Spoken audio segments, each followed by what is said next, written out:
Well, Jaguar Wright unexpectedly made several serious allegations about Jay-Z and Beyonce during that interview. Piers Morgan is apologizing to Jay-Z and Beyonce after an interview he conducted detailed false allegations about the couple. Morgan invited Jaguar Wright, a singer, on his show Uncensored, where she spoke about Sean Diddy Combs' recent arrest. During the interview, she claimed, "For 4 years, I've been screaming not just Diddy, but Diddy and Jay-Z are monsters." Elsewhere, she claimed that Jay-Z and Beyonce both have hundreds of victims. On Tuesday, Morgan revealed on his show that Jay-Z and Beyonce's lawyers contacted him and that Wright's claims were totally false and have no basis in fact. And that's the thing about platforms. The reality of the modern world is that pretty much everyone has a platform as long as they have something to say that other people want to hear. Morgan told his audience, "That's why we invited Wright on to be interviewed. The people making these claims have an audience with or without shows like mine." Well, Jaguar Wright unexpectedly made several serious allegations about Jay-Z and Beyonce during that interview. As I said in the moment, they were not present to respond or defend themselves, but now they have. He continued, "We had lawyers contact us to say that those claims were totally false and have no basis in fact, and we've therefore complied with a legal request to cut them from the original interview." Morgan concluded his message with a direct apology. Editing interviews is not something we do lightly at a show called Uncensored. But, like the proverbial cries of fire in a crowded theatre, there are legal limits on us too. And we apologize to Jay-Z and Beyonce. For more on the story, head to thr.com. And for the latest entertainment news and updates, keep watching.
Okay, sorry guys. I forgot to add myself back to the stage, so you couldn't hear me what I was saying. But what I was basically saying is the thing that's very interesting to me is that we all know, if you have any level of intelligence, that you have to take everything that appears on the news and the media with a grain of salt, unless there's some sort of irrefutable proof. Kind of like the CNN tape where P. Diddy can be seen beating and kicking Cassie. P. Diddy said prior to that, this is an attempt to trash my character and defame me and tear up my legacy. I'm paraphrasing, or destroy my legacy. And this is just a cash grab and all of these other things that people love to say about anyone who reports a crime if it's of any sexual nature. People love to say, sorry guys, my phone just started ringing. Hold on, where's my phone? Oh, my sister's calling me. Hey, you calling me to tell me you couldn't hear it? Oh, I'm on the live. Can I call you back? I'm in the middle of a live.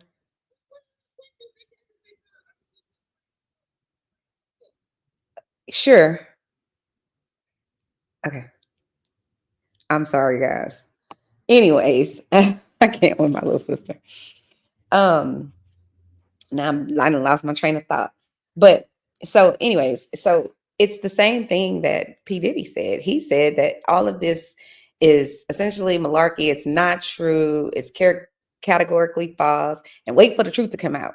And then the truth came out on a CNN tape that they showed the world. And let me just make sure, I want to just verify that everybody can hear me. So hang on 1 second, guys.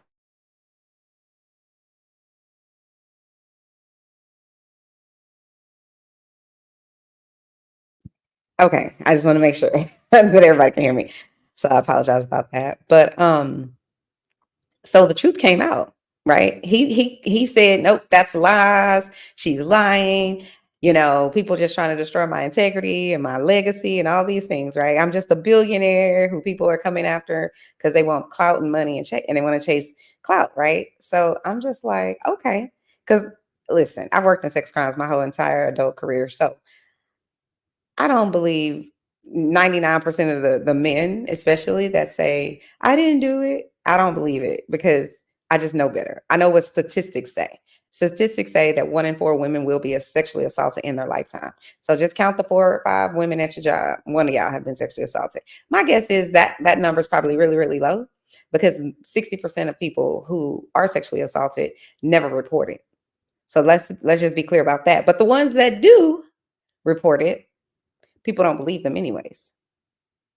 And like I said, the statistic says the one of the 60% that I'm sorry, not the 60% that reported, but the statistics say that 1 in 4 women will be sexually assaulted in her lifetime. So with that being said, I always advise people, if you just believe that this can't be true simply because this person has money, then we can take the money and the fame out of it. Take all the money and the fame out of it, because a person like a Jay-Z, Lil Wayne, I'm trying to think of other people who might have a ton of money and where people might, quote unquote, what the people say, want to chase the cloud or go get their money. R. Kelly, Bill Cosby, Weinstein, Epstein, all of these people, right? So those are like the top 1%. Those are the people that have a ton of money or a ton of, access, a ton of influence, whatever, right? Let's take them out of it. Let's take the celebrity element completely out of it, right? The statistics remain the same. So most of those people that the statistical information that is gathered is referring to are not people who are reporting a celebrity did something to them. So that's, to me, the irritation with this campaign, that people are just lying on these people. It's just like, just please go read a book. Just go read some statistical data. That's all I need you to do.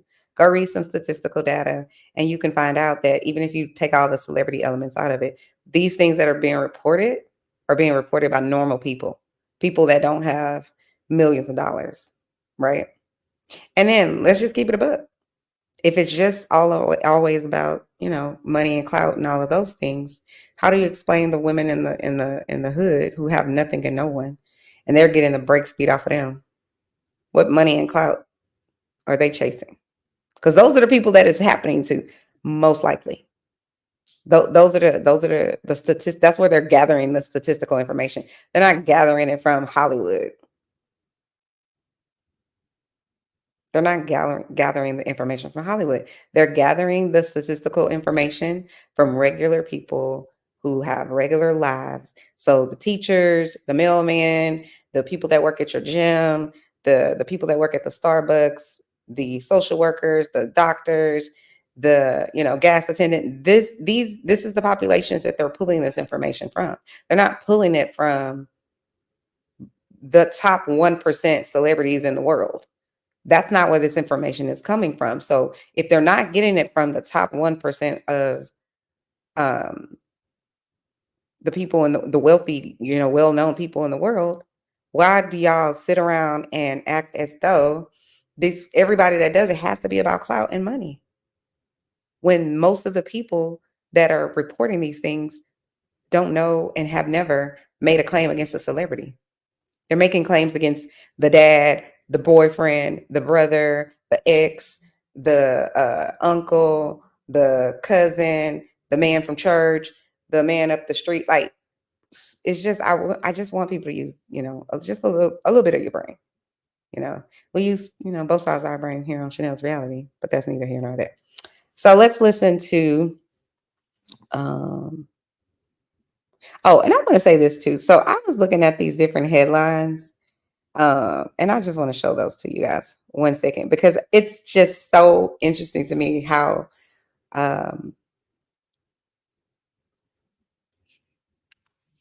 these people have decided that they're going to be very one-sided with it.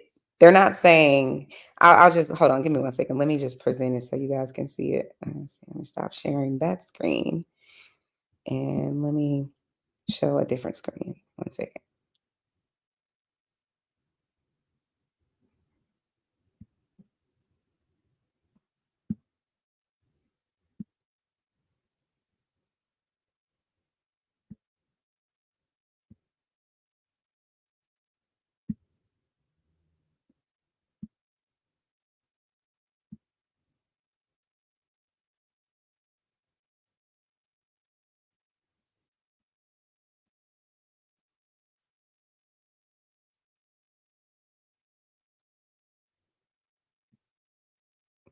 Okay, so y'all see the title? It says Jay-Z, Beyonce, Jay-Z and basically Beyonce's lawyer blast Piers Morgan for causing harm following Jaguar Wright interview.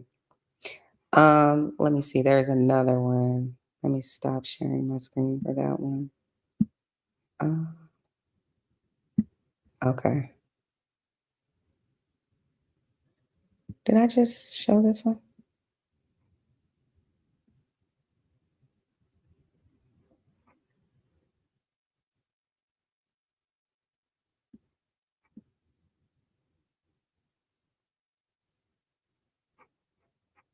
Okay. So here's another one. It says Jay-Z and Beyonce's lawyer blast Piers Morgan for causing harm following the Jaguar Wright interview. They don't qualify it. They don't say that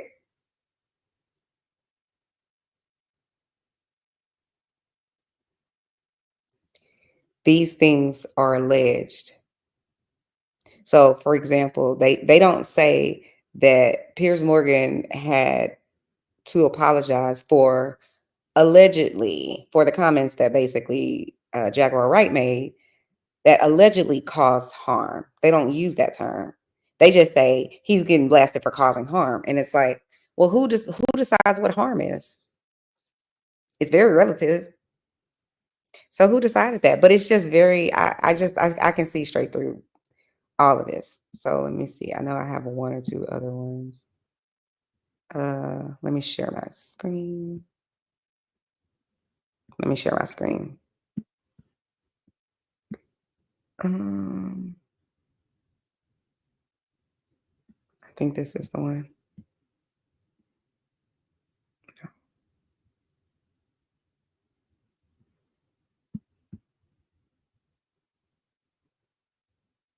So the false claims. That's not the right one. 1 second.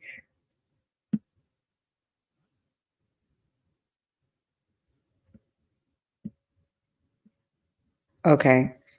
So this one says, Piers Morgan apologized for airing false claims on Jay-Z and Beyonce. How do you apologize for false claims if you haven't been able to provide any proof that they're false? Who says they're false? So Beyonce and Jay-Z say they're false. But let's be clear. Didn't Diddy say it was false?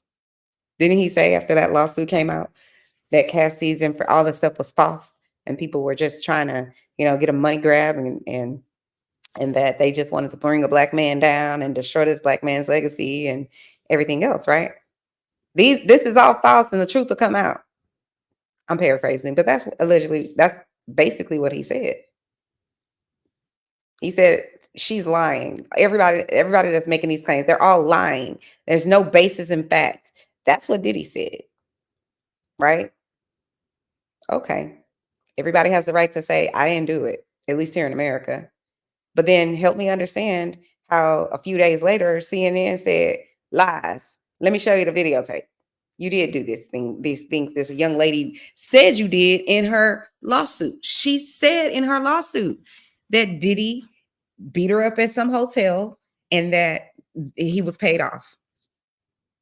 Diddy said, nope, you're lying. You're trying to take a black man down, trying to, discredit me and, whatever with my legacy. It's just, it's a farce. So then you get on, and all of these people have the right to go on and write whatever the hell they want to write, to get clicks and views. But at the end of the day, I'm confused as to why Jaguar Wright is 100% wrong and lying, because she's some sort of conspiracy theorist. That's what's being alleged. And basically they're trying to silence this lady, in my opinion. And listen, I don't know Jaguar Wright. I don't know none of these people. I wasn't there. But I find it interesting that they're basically saying she has to be lying, or she's not telling the truth, or she's just making false claims. And let's just throw it out loud. We got to apologize to Jay-Z and Beyonce because this lady is lying. But y'all haven't provided us any proof that she's lying. Where's the irrefutable proof? Because CNN provided irrefutable proof that Diddy was lying. So at that point, everybody shut the hell up. Is it not? Is it just me? Because last time I checked, all of Hollywood is on fucking mute. They haven't said nobody said anything. They haven't said, I didn't go to this man's party and witness this. If I would never go to this man's party after I saw this tape, I see how he treated this lady. Nobody has a word to say. But this lady who they want to say, well, she has to be lying. She's not credible. She isn't really famous. She was, a songwriter and a singer back in the 90s. And so therefore she doesn't have any money. So they don't even need to sue her. So that's why they're suing Piers Morgan. And that's why he apologized. I'm still confused. Have we not seen Diddy lie to our face time and time again? He put the lies in print. He put them in print. That's what he printed. He said, this is lies about me. He's even still saying that right now. He's saying everybody's still lying on him. He want to sit on the stand. Please, Lord, let this man sit on the stand and tell this crock of bullshit. I would love to have that happen. I need it. I would love it so that those attorneys can rip him to shreds, because that's exactly what they're going to do if that happens. But I don't think that's going to happen. If you ask me, the only speaking Diddy will be saying, if he's at all allowed to say anything, is he's going to turn on someone. If he's allowed to say anything, that's what's going to happen. He is not going to get on that stand and say, I didn't do those things. I just don't see that happening. But let me see. What other one do I want to show you guys? Let's see. Let me stop sharing that screen. Let me see if I can find the last one.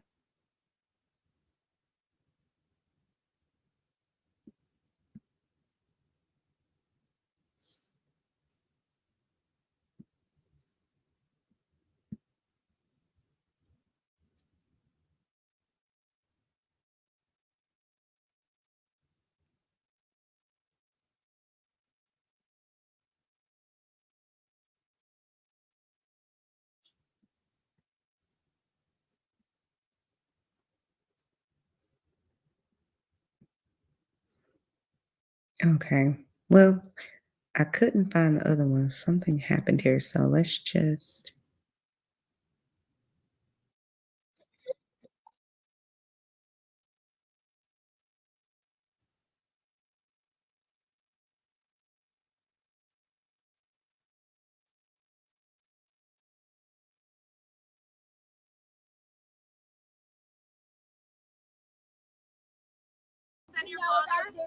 Among his supporters in the Pac Court after being indicted, Sean Diddy Combs now set to go to trial. A federal judge setting a May 5th trial date for the music mogul who remains behind bars, arriving in court Thursday in tan jail clothes. Prosecutors revealing they may file a superseding indictment with new or additional charges against him. Any message you want to send your father? Among his supporters in the packed courtroom, Combs' children and mother, who said in a statement on Instagram this week, he is not the monster they have painted him to be. The racketeering and sex trafficking indictment unsealed last month, accusing Combs of abusing women for decades, orchestrating coerced sex parties he allegedly referred to as freak-offs. Prosecutors say he silenced victims through blackmail and violence. This is a serious proceeding with serious consequences, and all of us are addressing it accordingly. Combs has pleaded not guilty to all charges. How's he doing? He's doing fine. He's making an adjustment. Combs has been behind bars in a Brooklyn jail since his September arrest. His latest bid for immediate release denied by a federal appeals court Thursday, as his legal team continues to appeal his pretrial detention and fight against the looming threat of additional civil suits. The reason for denying bail was that he might threaten victims, the defendant, and could obstruct justice. Some of them live in fear. Prosecutors also referencing a mountain of possible evidence, confirming they seized nearly 100 of his electronic devices. Among the possible evidence at trial, this 2016 video first obtained by CNN, showing Combs punching and kicking his former girlfriend, singer Cassie, at an LA hotel. Behavior on that video is inexcusable. But his lawyers now accusing the government of leaking that video, which prosecutors deny, maintaining they didn't have the video before CNN aired it.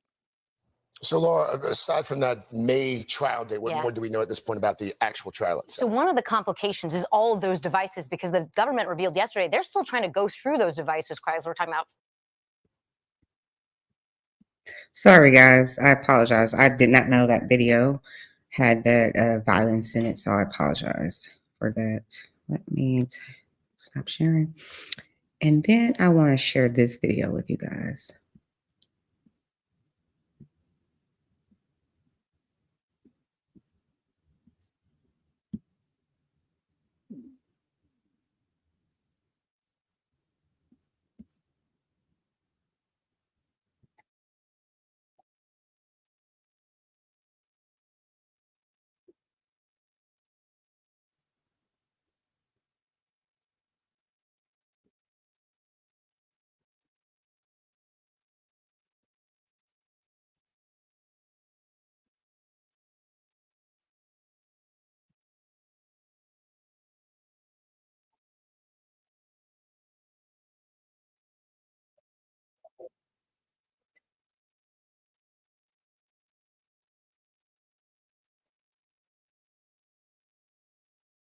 And Sean Diddy Combs, who was arrested last month. And Jay-Z's attorney slams Piers Morgan after a guest compared them to Sean Diddy Combs during an interview on Piers Morgan Uncensored. The couple's attorney issues a scathing response to an interview Piers Morgan held on his show with Jaguar Wright, during which she claimed Beyonce and Jay-Z had more, quote, victims than Sean Diddy Combs, who was arrested last month on charges of racketeering conspiracy, sex trafficking, and transportation to engage in prostitution. He has since pleaded not guilty to the charges. B&J's attorney Alex Spiro tells TMZ October 9th, there's rumors and then there's nonsense, and this is one step further. This is a formal and pointed accusation of something. Alex explains his legal ultimatum as, remove that false accusation that's demonstrably false, or a court's gonna order you to. And I think he made the wise choice and acted accordingly. After removing Wright's interview, Piers issued an apology during the October 8th broadcast of his show. Well, Jaguar Wright unexpectedly made several serious allegations about Jay-Z and Beyonce during that interview. As I said in the moment, they were not present to respond or defend themselves, but now they have. Their lawyers contacted us to say that those claims were totally false and have no basis in fact, and we've therefore complied with the legal request to cut them from the original interview. Editing interviews is not something we do lightly at a show called Uncensored. But, like the proverbial cries of fire in a crowded theatre, there are legal limits on us too. And we apologize to Jay-Z and Beyonce. E! News has reached out to reps for Jaguar but has not yet heard back. In his statement to TMZ, B&J's attorney also reveals why their legal team escalated their response to the claims the way they did. Alex says somebody on a so-called journalistic platform exploited that kind of random rumor mill and lifted it up. And by doing that, they not only caused harm, but they are also drowning out the voices of real victims. That was too much for me. The attorney also implies that, though his clients have not spoken out amid Diddy's charges, their reaction to Piers' claims is its own kind of response. Alex explains, as to the Carters, I can tell you when they put their foot down on something, as they did here, they are sending a message. And if they can't stand up and say right from wrong, then who can? He adds of Diddy's case, I have always believed the truth will come out in courtrooms, and I believe the truth will come out here. So listen, there's so much that's beyond in that video of like what their attorney is saying. Their attorney is saying is that, you know, Piers Morgan is a so-called journalistic platform, or he's on a so-called journalistic platform. Well, if it's so-called and it's not that big of a deal and no one can believe it, why are you telling him to shut up? Why are you asking him for his, why are you asking for your clients? I guess your clients are asking for you to ask them to, you know, remove this information, remove these false allegations. It's not a credible platform because you call it a so-called, what did he say? So-called journalistic platform. Well, if it's so-called, it's not credible. And then you say that, you know, Jaguar Wright, and the attorney say Jaguar Wright is, you know, a known conspiracy theorist, and all of these claims that she's making. My thing is, if y'all gonna minimize and trivialize and say that this lady is 100% false in her statements, then, and that's why, you know, no one has to say anything or whatever, then why are you saying something? If you wholeheartedly believe she's crazy and she makes up lies and she has no credibility and so on and so forth, then she shouldn't cause any harm to you or anyone else, right? Because he also said that this is, you know, silencing the voices or limiting the voices or minimizing the voices, I'm paraphrasing, of the victims, because now it's making it bigger. No, it's not. It's not. Y'all made it bigger by coming on here and saying that she's lying. And it's not. You could listen. You can 100% say someone's lying on you, and that could be 100% false. Just like Diddy, he said this. He said Cassie and all these people, they lying on me. They're just trying to, you know, tear me down and destroy a black man who is a billionaire, and they just want to ruin my legacy. And this and all of these claims are false and they're baseless. And then we see the video. Explain that. So I'm supposed to believe. So Diddy and Jay-Z are besties, or they're very financially intertwined in different businesses and things like that, right? And they've been this way for 20 plus years at least. So I'm supposed to believe that Diddy said everybody lying, Cassie's lying, everybody that has anything to do with any of these type of allegations of me sexually assaulting women or sexually assaulting people or sexually assaulting boys or men or whatever else. All of these claims are false, and everybody's after a money grab. Well, I need you to pick a lane, because I'm supposed to believe that this man has said all of these things are false. Then we see a videotape where exactly what Cassie described in her lawsuit is shown in live irrefutable proof on CNN. It shows us live video of this man attacking this lady, stomping on this lady, punching her in the face. It's dragging her by her hair. Trigger warning. I forgot to say that. I apologize. But, and then Jay-Z and Beyonce, when they're accused of something similar, their attorney comes out with the same exact type of statement that Diddy attorney said and Diddy said. These are all false claims. These people are lying. It's false and it's baseless and so on and so forth. It's demonstrably false. So I'm supposed to believe this man has been intertwined with this other man who clearly is an animal based on that video that CNN showed us. Also based on his fake apology. He said it in his apology. You know, he's dealing with it and he has to go in therapy and he's yada, yada, yada. So he's admitting to all of these things. But then he's also saying that it's a lie and he can't wait for his day in court so he can prove his innocence. Pick a lane. You can't be in both lanes. Something's going to cancel the other thing out. So I'm supposed to believe that they're intertwined for all these years. I could believe on some level that maybe Jay-Z and Beyonce didn't participate in some of the things that, or any of the things really, that P. Diddy, Puffy Combs has been accused of. I could believe that that could happen. You could know someone and not know the real them. I find it hard to believe, but it can happen if I'm being fair. It can. Because sometimes people, and because I'm one of those people, I don't view people from the worst possible scenario. I view them from what they present to me. And then two, I view people how I would probably view myself. So I assume since I'm a good person, they're a good person. And as soon as I find out otherwise, then the rest is history, right? So that's the other thing that I don't understand about Jay-Z and Beyonce. Y'all also sold this videotape of this man that's supposedly y'all's friend for 30 plus years or 20 plus years that you're heavily entangled with in some capacity. Y'all saw him beat the brakes off this lady in the hallway after he has said she's lying, it's a money grab, she's tracing clout, and completely denied everything. Completely 100% denied everything.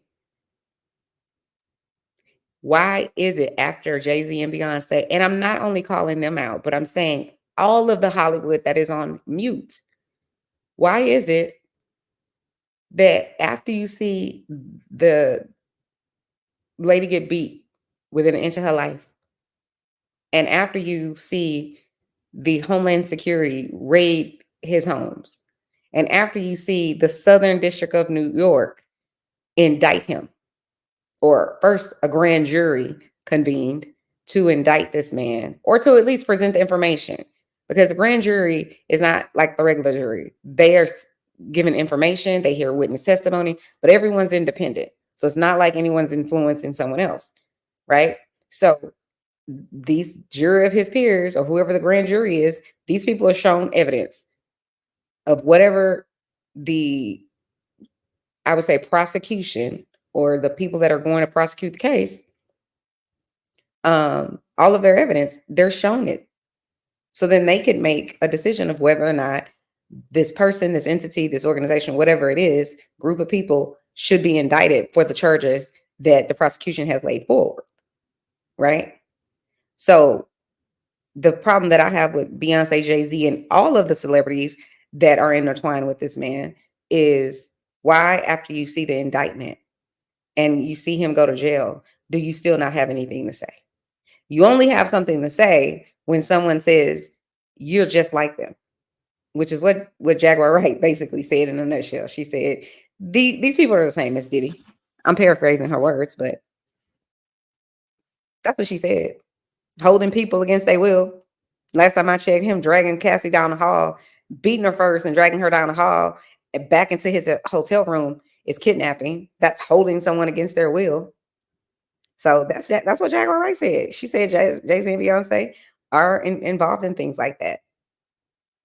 So my question is, why issue a statement? You guys said it's $1 billion on the elevator. Okay, I believe you. It's $1 billion on the elevator. So that lets me know when you got that type of influence and that type of money, then you can have your own little studio, your own lighting equipment, your own journalist, your own host, whoever it is you want to have come and interview you with your own set of questions. And you can say for yourself, no manipulation of anyone else. You can say for yourself, listen, I've known Puff Daddy for 25, 30 years. I've never experienced anything that this lady is claiming, or these claimants, let's just say all of the people who are claiming Diddy did something, who are filing lawsuits against him, right? Jay-Z and Beyonce, and any other famous person for that matter, but let's just use them since this is who this video is about. Y'all can go ahead and just say, listen, I didn't believe it at first because this is not something he's ever shown me. I've never witnessed anything like this in my whole entire life. And when I was in the presence of Puff Daddy or P. Diddy or Shitty Diddy or whatever you want to call him, I've never witnessed any of that. And It's real fucked up. It's heavily fucked up what he did to Cassie in that hallway. And now I can't believe anything he says because he said he didn't do anything to that lady. He ain't touch her. And in the lies that people are telling, the truth will come out. And they're just after. Listen, now that I've seen the evidence that he's lied about this, I can't believe anything else he's saying because what he did to Cassie is egregious. And I will never stand for that. I have 2 daughters and a little boy. I would never teach them that. And I would teach them not to be around people like that. That's what Beyonce and Jay-Z should have said and should have done. If what they're saying about Jaguar Wright, saying something negative about them and making, demonstratively false claims against them, that's your response. Jay-Z and Beyonce, come to the front. That's the response. The response is, I saw what the hell P. Diddy lied about. He lied straight to my face because I asked him about it. He lied to the police. He lied to whomever it was. In that statement, when he said enough is enough. Yeah, I've dragged my lanes. I've been listening to this BS for weeks. And I'm stopping it right here because the truth will come out. They're lying about me and all this clout. I asked him about it. He denied it. Once I saw it for myself, he's dead to me. That's the response Jay-Z, Beyonce, and everybody else should have had to the claims that someone is saying something about them. Who someone is saying, y'all are doing the same exact thing or have been involved in very similar circumstances. Because that's what Jaguar Wright is basically saying. She's saying that they're heavily aligned in the same type of debauchery. And here's my thing too.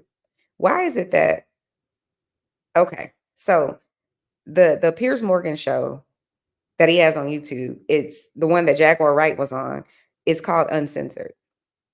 So that means that the things that we would normally have to censor, the information we would normally have to kind of like fluff up or, water down or whatever, we're not doing that on this show because it's uncensored. That's what it implies anyways, right? Doesn't mean you have zero limits. Doesn't mean you can all of a sudden have someone on there, with, illegal activities or showing things that are illegal. You can't do anything you want. But the conversation is going to be different on this type of show. Okay.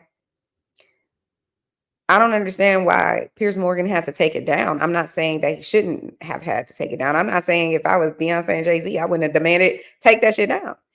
I would have immediately. But I also would have said, after I saw that tape of him beating Cassie, I would have went online and done exactly what everyone does, which is they want to stand against this and they want to hashtag it and all of those things. That's what I would have done. I would have created my own little video of, we didn't do that. We don't know anything about that. But what we do know is moving forward, we don't rock with this dude, period.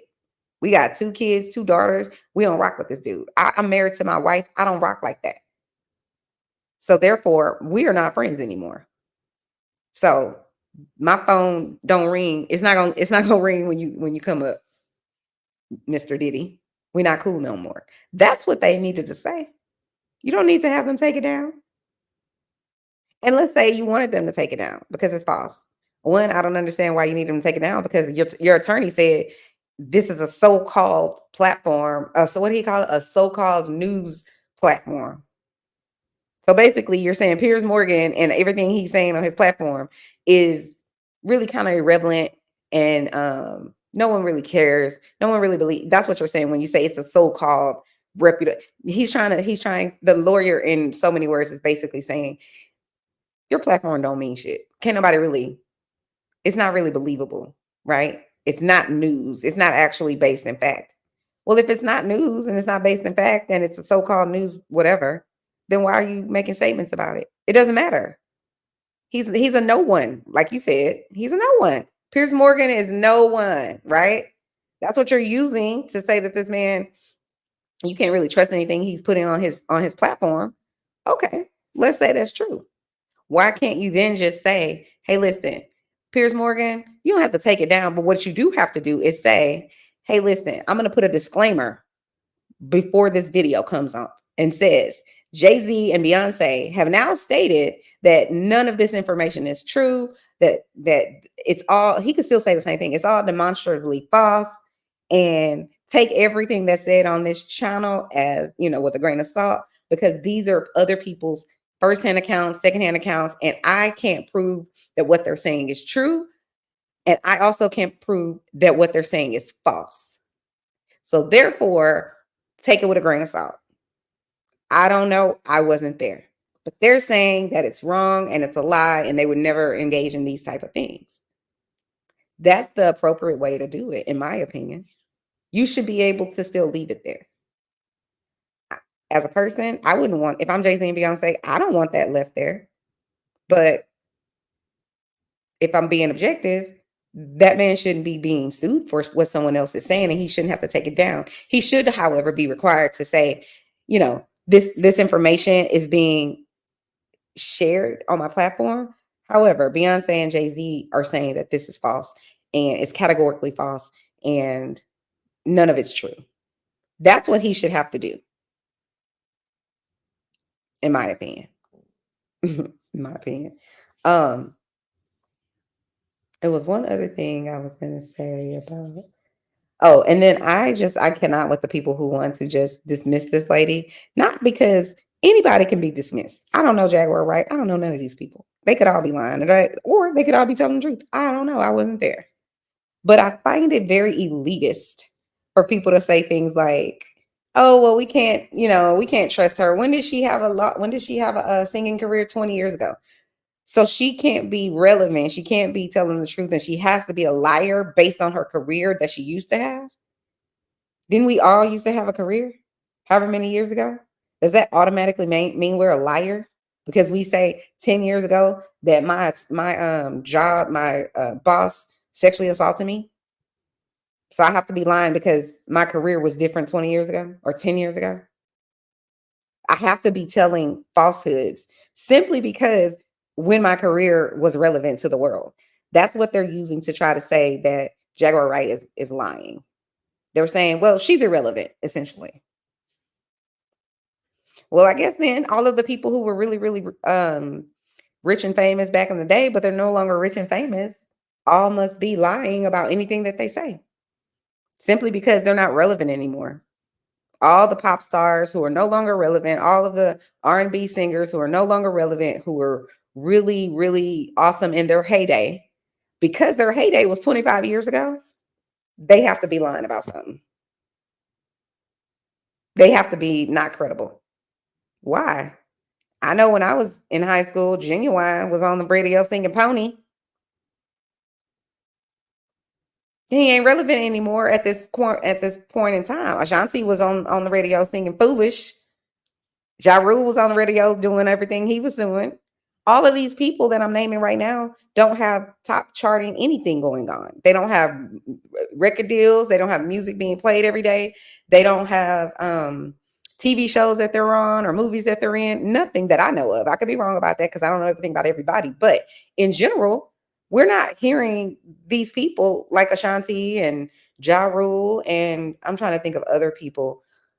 Bell Biv DeVoe, whomever in the 90s and the 80s and the 60s and the 50s, all of these people that had relevance 25, 30 years ago, not all of them have relevance now. Not all of them are big stars now, but that does not mean just because 20 years ago you was popping and your shit was live, that because now your shit isn't popping and no one cares anymore, that by default, you're telling a lie. Everything that you're saying is a lie. That's what these people have basically said about Jaguar Wright. I don't know her. I don't know none of these people. So she could be lying, but she could also be very well telling the truth. I wasn't there, so I don't know. But I do feel this much is true. It's true to say anybody can say anything outside of their mouth. It doesn't have to be true, but it also doesn't have to be false. And it's a very, very targeted way to dismiss people is to say they're crazy or to say they don't matter anyway. They're not relevant. So they're just looking for, they 15 minutes of fame. So I'm not relevant because you don't like my music or you've never heard of me or my music that I made was 30 years ago. There was a lot of music that was made 30 years ago. I love it. All kinds of music that was made when I was 15. Okay. The Tupacs and the Biggie Smalls and the Bone Thugs and Harmony and everybody else in between there. Tony Braxton, all of these people. I love all of this music. But none of these people are on the radio right now. None of these people that I know of, maybe with the exception of Tony Braxton, because I think she has that Braxton Family Values television show I believe. So she's still relevant. I love Toni Braxton. But what I'm saying is she's not topping the charts.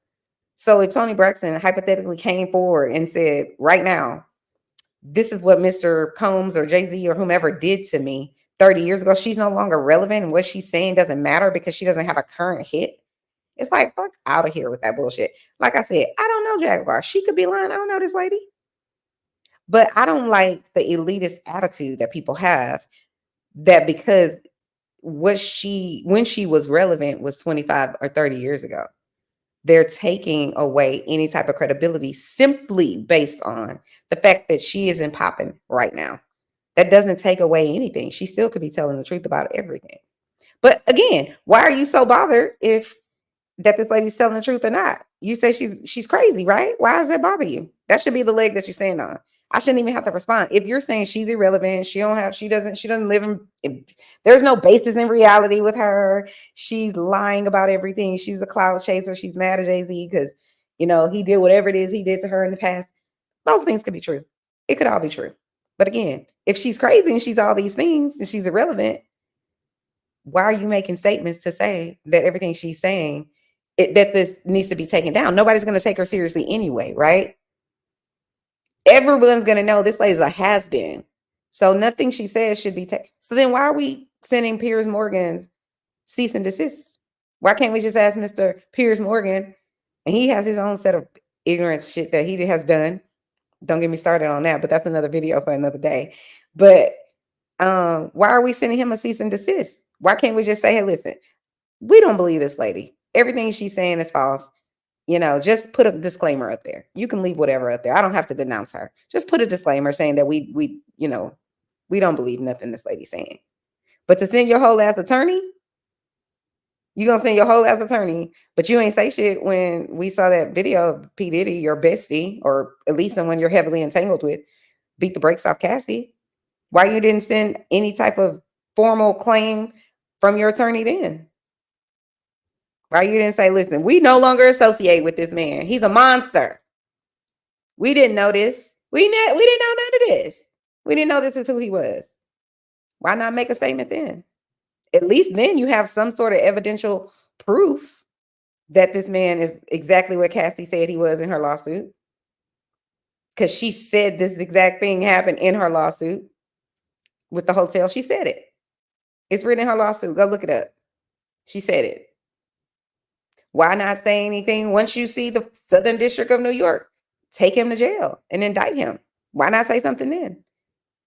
Because he could have easily said, I was wilding out and I was high and I was drunk and I don't even remember that happening. And if you've been this man's friend for 30 years, but you've never witnessed this type of behavior, that might be something that's believable. That was a one-time thing. I don't believe it, but I'm just saying that was a one-time thing. Okay. Fine. We're going to go with that was a one-time thing because we've been friends this whole time for 30 plus years. Okay. But now the Southern District of New York, the federal government has indicted you. You still don't have nothing to say? You're still not taking yourself and saying, I don't want to associate with this person. I want to publicly say this man and I and my wife and whomever else have been cool 30 years or 20 years or whatever. And we've had a great time. We've built all kinds of things together, but I have to stop when my integrity is involved. I have to put my foot down when people are saying that I'm associating still with this type of person. That's what you need to say. Go on your own platform and say, this is all false that this lady said about me. And I don't have to prove anything, but I just do want to make sure that I'm on the right side of history when my daughters grow up and they see what my dad or my mom said in regard to all of these other things that people are saying about me and me being associated with Puff Daddy, P. Diddy, Shitty Diddy, or whatever you want to call them. I want my daughters and my son to be able to say, my dad and my mom stood up and said, yeah, we've been hanging out with this man heavy for 20 plus years. But once we figured out that this man is a monster, once we saw the shit on tape, we put out a statement. No, we put out a video and said, we don't rock with him anymore. Once we never saw him be involved in none of this stuff, but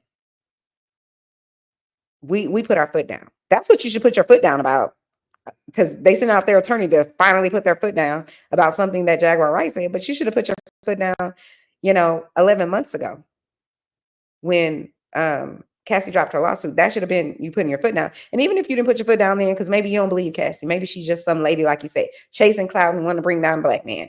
Okay. After you saw the video, your foot should have went down. After you saw this man get indicted, your foot should have went down. Period. Once you have irrefutable proof, your foot should go down. If you have integrity. But my guess is your foot didn't go down because you probably are similar to this man. That's just my opinion. And my opinion is just mine. It's not proof. It's not, I don't know these people. Like I said, I wasn't there. But if someone's accusing my husband of these things, right? Or my brother, my dad, whatever. And listen, that's my people. I've been married to my husband for almost 20 years. Hell no, he didn't do none of this shit. I ain't never seen my husband act like that. Right? Okay. But then if you show me a fucking video that shows him doing exactly what this other lady said he did to her, it's a wrap. Bye. I am done. Listen, I would say I would come to my house and take everything out. Nah, I'm moving. Bye. You can have all this shit. I don't want no memory of you in my life at all. But that's me. That's how I would rock. It's nobody that I'm about to hang tough with whatsoever after I see them do something like that to another human being. I'm not. And it is what it is. That doesn't mean that I can't forgive you, because forgiveness is not about, all of a sudden letting somebody off the hook. For me, forgiveness is about releasing yourself from the burden of pain and anger. That's why you have to let it go. You have to move on. That's not to say you won't be triggered and whatever else, but it's freeing yourself from that burden of anger, because every single time you think of this person, you're probably going to get angry. Angry you didn't know, angry, you hung around them, angry you had your kids around them, because now everything comes into question. So my little blue ivy done been around your ass, and this is what people are saying that you're doing to kids and, females and boys and other men and all that. I have to question every single situation I've ever been in. And by the way, Dame Dash went on his little platform, and he had a whole video a few days ago. I did a video on that one too, but he basically said on his thing, yo, I ain't never seen P. Diddy, Puff Daddy, Sean Daddy, whatever his name is, Brother Love. I never witnessed that. So I have to be able to believe, and I'm not saying that he's telling the truth or lying, but I am saying that if Dame Dash, who obviously was extremely close and well connected to Jay-Z, I have to believe if Dame Dash is saying, I never saw none of that. I never witnessed none of that. That it's a possibility that Jay-Z and Beyonce never did either. Possible. I don't think it's true. I don't think it's likely, but it is possible that if he's saying it, it's possible they didn't see it either. But this is the difference. After he saw the video, he's like, yo, that shit is foul. Period. And he also said that Jaguar Wright had he gave her credence. He said she wasn't lying about the fact that Jay-Z has in common P. Diddy, Weinstein, Epstein, and R. Kelly. That's what his ex-bestie said. Now, he is the ex-bestie, so he probably has some level of, there's probably a little bit of anger, frustration, whatever. Could be. Because I don't know that he would have made that statement per se if him and Jay-Z hadn't fell out and they hadn't dissolved Rockefeller and all this kind of stuff. I don't know. But to me, if he's saying that this lady, at least in this part of her statement, is accurate, then I have to raise my eyebrow and say, yo, maybe Jay-Z and Beyonce were involved in some things. Maybe. I'm not saying they are, but I'm saying it's possible. Just like I'm saying it's possible that they're not involved in anything. It's possible. I don't think it's likely, but I do think it's possible. Why do I think it's possible? And let's be clear. I'm one person in Houston, Texas, right? But I didn't ever hear one peep about P. Diddy, Shitty Diddy, Puff Daddy, whatever he want to call himself. Not one peep ever until that lawsuit. I never heard one thing about this man having all of this egregious behavior, kidnapping people, holding them against their will, beating up people, having his because that one guy, Steve Stouter, I think his name is Steve Stouter. I could be wrong about that, but he went over there to that man's office with his goons, This is something that's in an indictment. I'm not an indictment. It's in court filings that you can look up and go, it's public record. But he went over there because allegedly this guy, he was part of the video that Nas and P. Diddy was in, where it was like, you can hate me now, but I won't stop now, or whatever. And in that video, they had P. Diddy on a cross. So P. Diddy was pissed and he didn't want that shown in the video. But my question is, sidebar, why did you even shoot the video with yourself on a cross and then demand that these people take it out? You didn't notice what was happening when you was on the cross, when they were videoing you? Like, it's nonsense. But anyway, so then he went over and he basically told them, hey, you need to take that out. The guy didn't. The video got released with everything in it. And then he beat the man up, him and his goons, with a bottle of champagne or bottles of champagne and a chair is what I understand. But again, you can look it up yourself. So this man already has a history of violence. Just saying. That's not the only thing that he's done, allegedly, over the years. Allegedly. But I go back to what the attorney says about Beyonce and Jay-Z. He's like, it's nonsense. They're not involved in this and this and that. That's what P. Diddy said before we saw that videotape. This is nonsense. He even said, if you go watch on the Breakfast Club, go watch the Breakfast Club, that video where I think Charlemagne was saying something. He was asking Diddy questions about some of this type of behavior. Basically, that this has been said about him. That's what they were asking him about on the Breakfast Club. And Diddy's immediate response was, we don't even entertain, and I'm paraphrasing, we don't entertain nonsense. We're not gonna talk about nonsense. That's the same thing Jay-Z's and Beyonce's attorney said. This is nonsense. We're not gonna entertain nonsense. But yet you are sending cease and desist. But it's nonsense. If it's nonsense, then don't send a cease and desist. It's $1 billion on the elevator, according to y'all. So y'all got money for days. Who's Jaguar Wright? Like I said, she's no one. She's crazy. She's this, that, and the third. And I don't know if she's crazy or not because I don't know the lady. But I can say what she has said on that blue couch about Diddy and others is coming to the light. That part checks out. I don't know if the rest of it does because, like I said, I don't know. I wasn't there, but it checks out. In my opinion.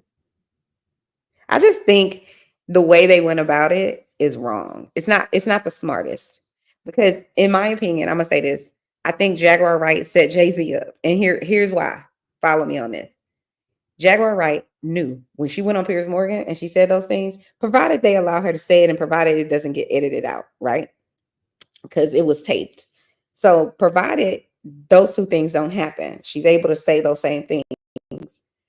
In my opinion, the reason I feel like she set up Jay-Z is because she said Jay-Z has to say something now.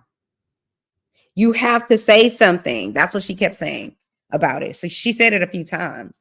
So this is the thing. She put him on notice. And also Dame Dash said the same exact thing on that on his video that he made about Jaguar Wright and Piers Morgan and all that.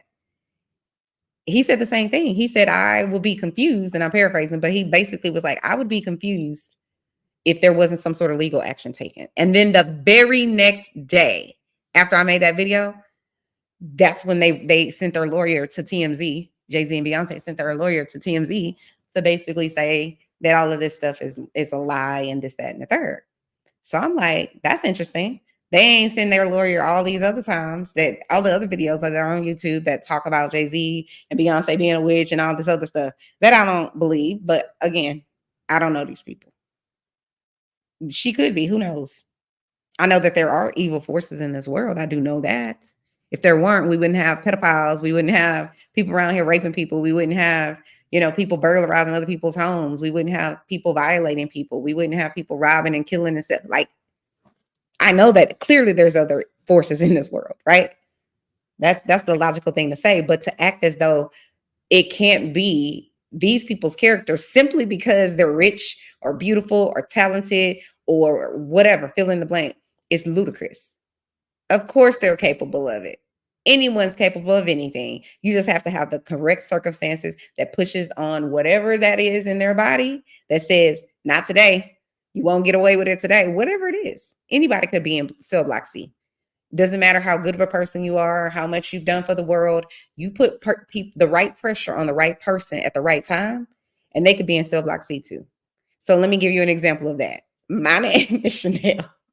I'm Chanel, and this is Chanel's reality. And I can promise you, if someone was to violate my daughter on site, understand, I don't care about going to the jail and whatever else. If my daughter was violated in the way that Cassie and others have stated they've been violated in these lawsuits, it's a wrap. You might as well get my jail cell ready, because on site, that's how I rock.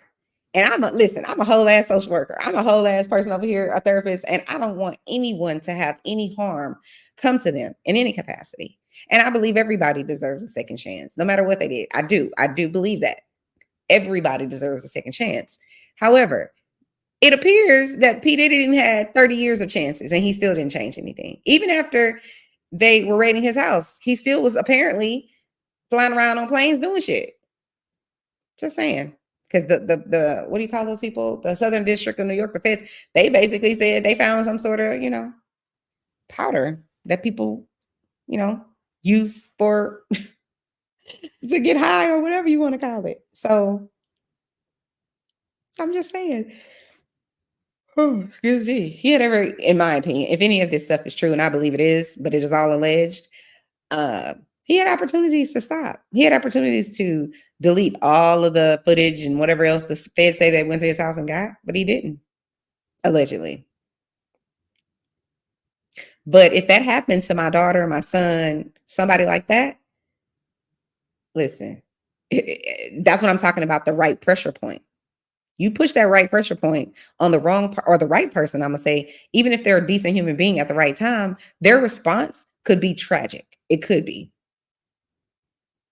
You hurt someone's child, you hurt someone's brother or sisters or siblings, you hurt their parents. It is listen, sometimes the gloves are going to come off for some people. And I would garner to say, if there's a good relationship with their family, their daughter, their son, their sister, brother, or mom, dad, whatever, if there's a good relationship there, then they're probably going to have a negative response to you violating their child or violating their mom or violating their aunt or their sister. I just think that that's a normal thing. That's how you would respond to someone violating someone you love. And so I'm not going to ever knock those people. I know it isn't the right thing to do because it isn't supposed to be an eye for an eye, but I'm not that person. And if it was me in that circumstance, I just feel like I would be in cell block C. Just would, because I can't. But anyways, let me just play another video that I had that I found that was very interesting. Give me 1 second. Where's my other little video I want to share?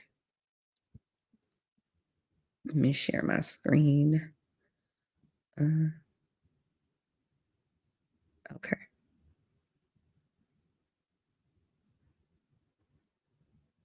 Jay-Z actually finally lost his mind. Hello, everybody. Has Jay-Z actually finally lost his mind? Here I am again. Can't get a day off to save my life. Obviously dressed like this because of some classes I'm taking. But we're at the park right now. Don't worry. In my last video, some of y'all were like, please tell me you're not doing a video inside of a temple. Y'all don't know that I know how to act and I have decorum and respect. Please, of course, I would never do a video inside of a temple unless it was absolutely approved. No, that was not a temple. No, it was not a temple. Appreciate your consent. On the whistle about Diddy and all these people.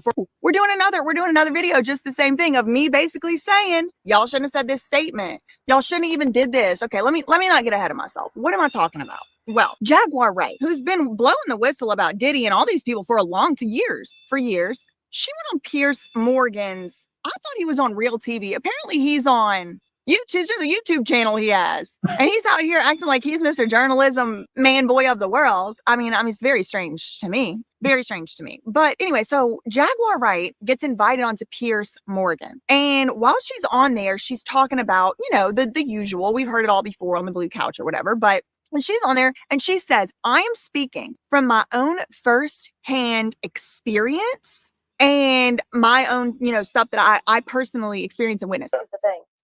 Everything that I'm about to say to you is not my firsthand knowledge. It is my firsthand witness account experience.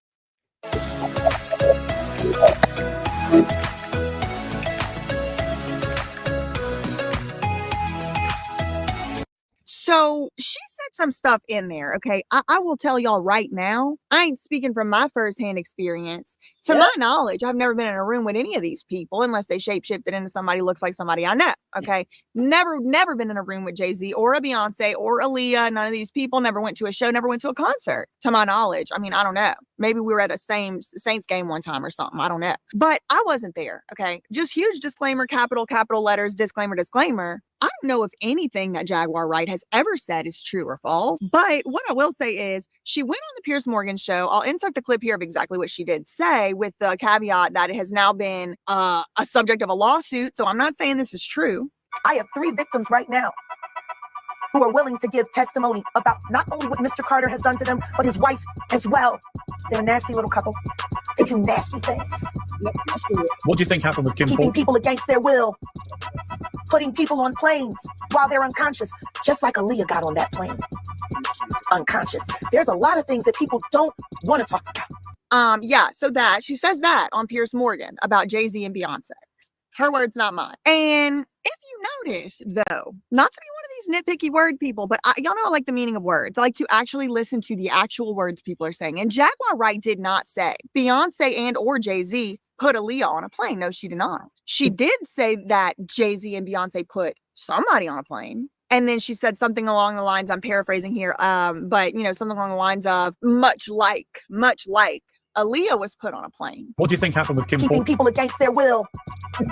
Putting people on planes while they're unconscious, just like Aaliyah got on that plane. So she didn't actually say that Jay-Z and Beyonce killed Aaliyah. That's not what she said. But she did kind of say they put people on planes. And she also said some other stuff about bodies and suitcases and alleyway. I mean, girl, she said a lot of stuff.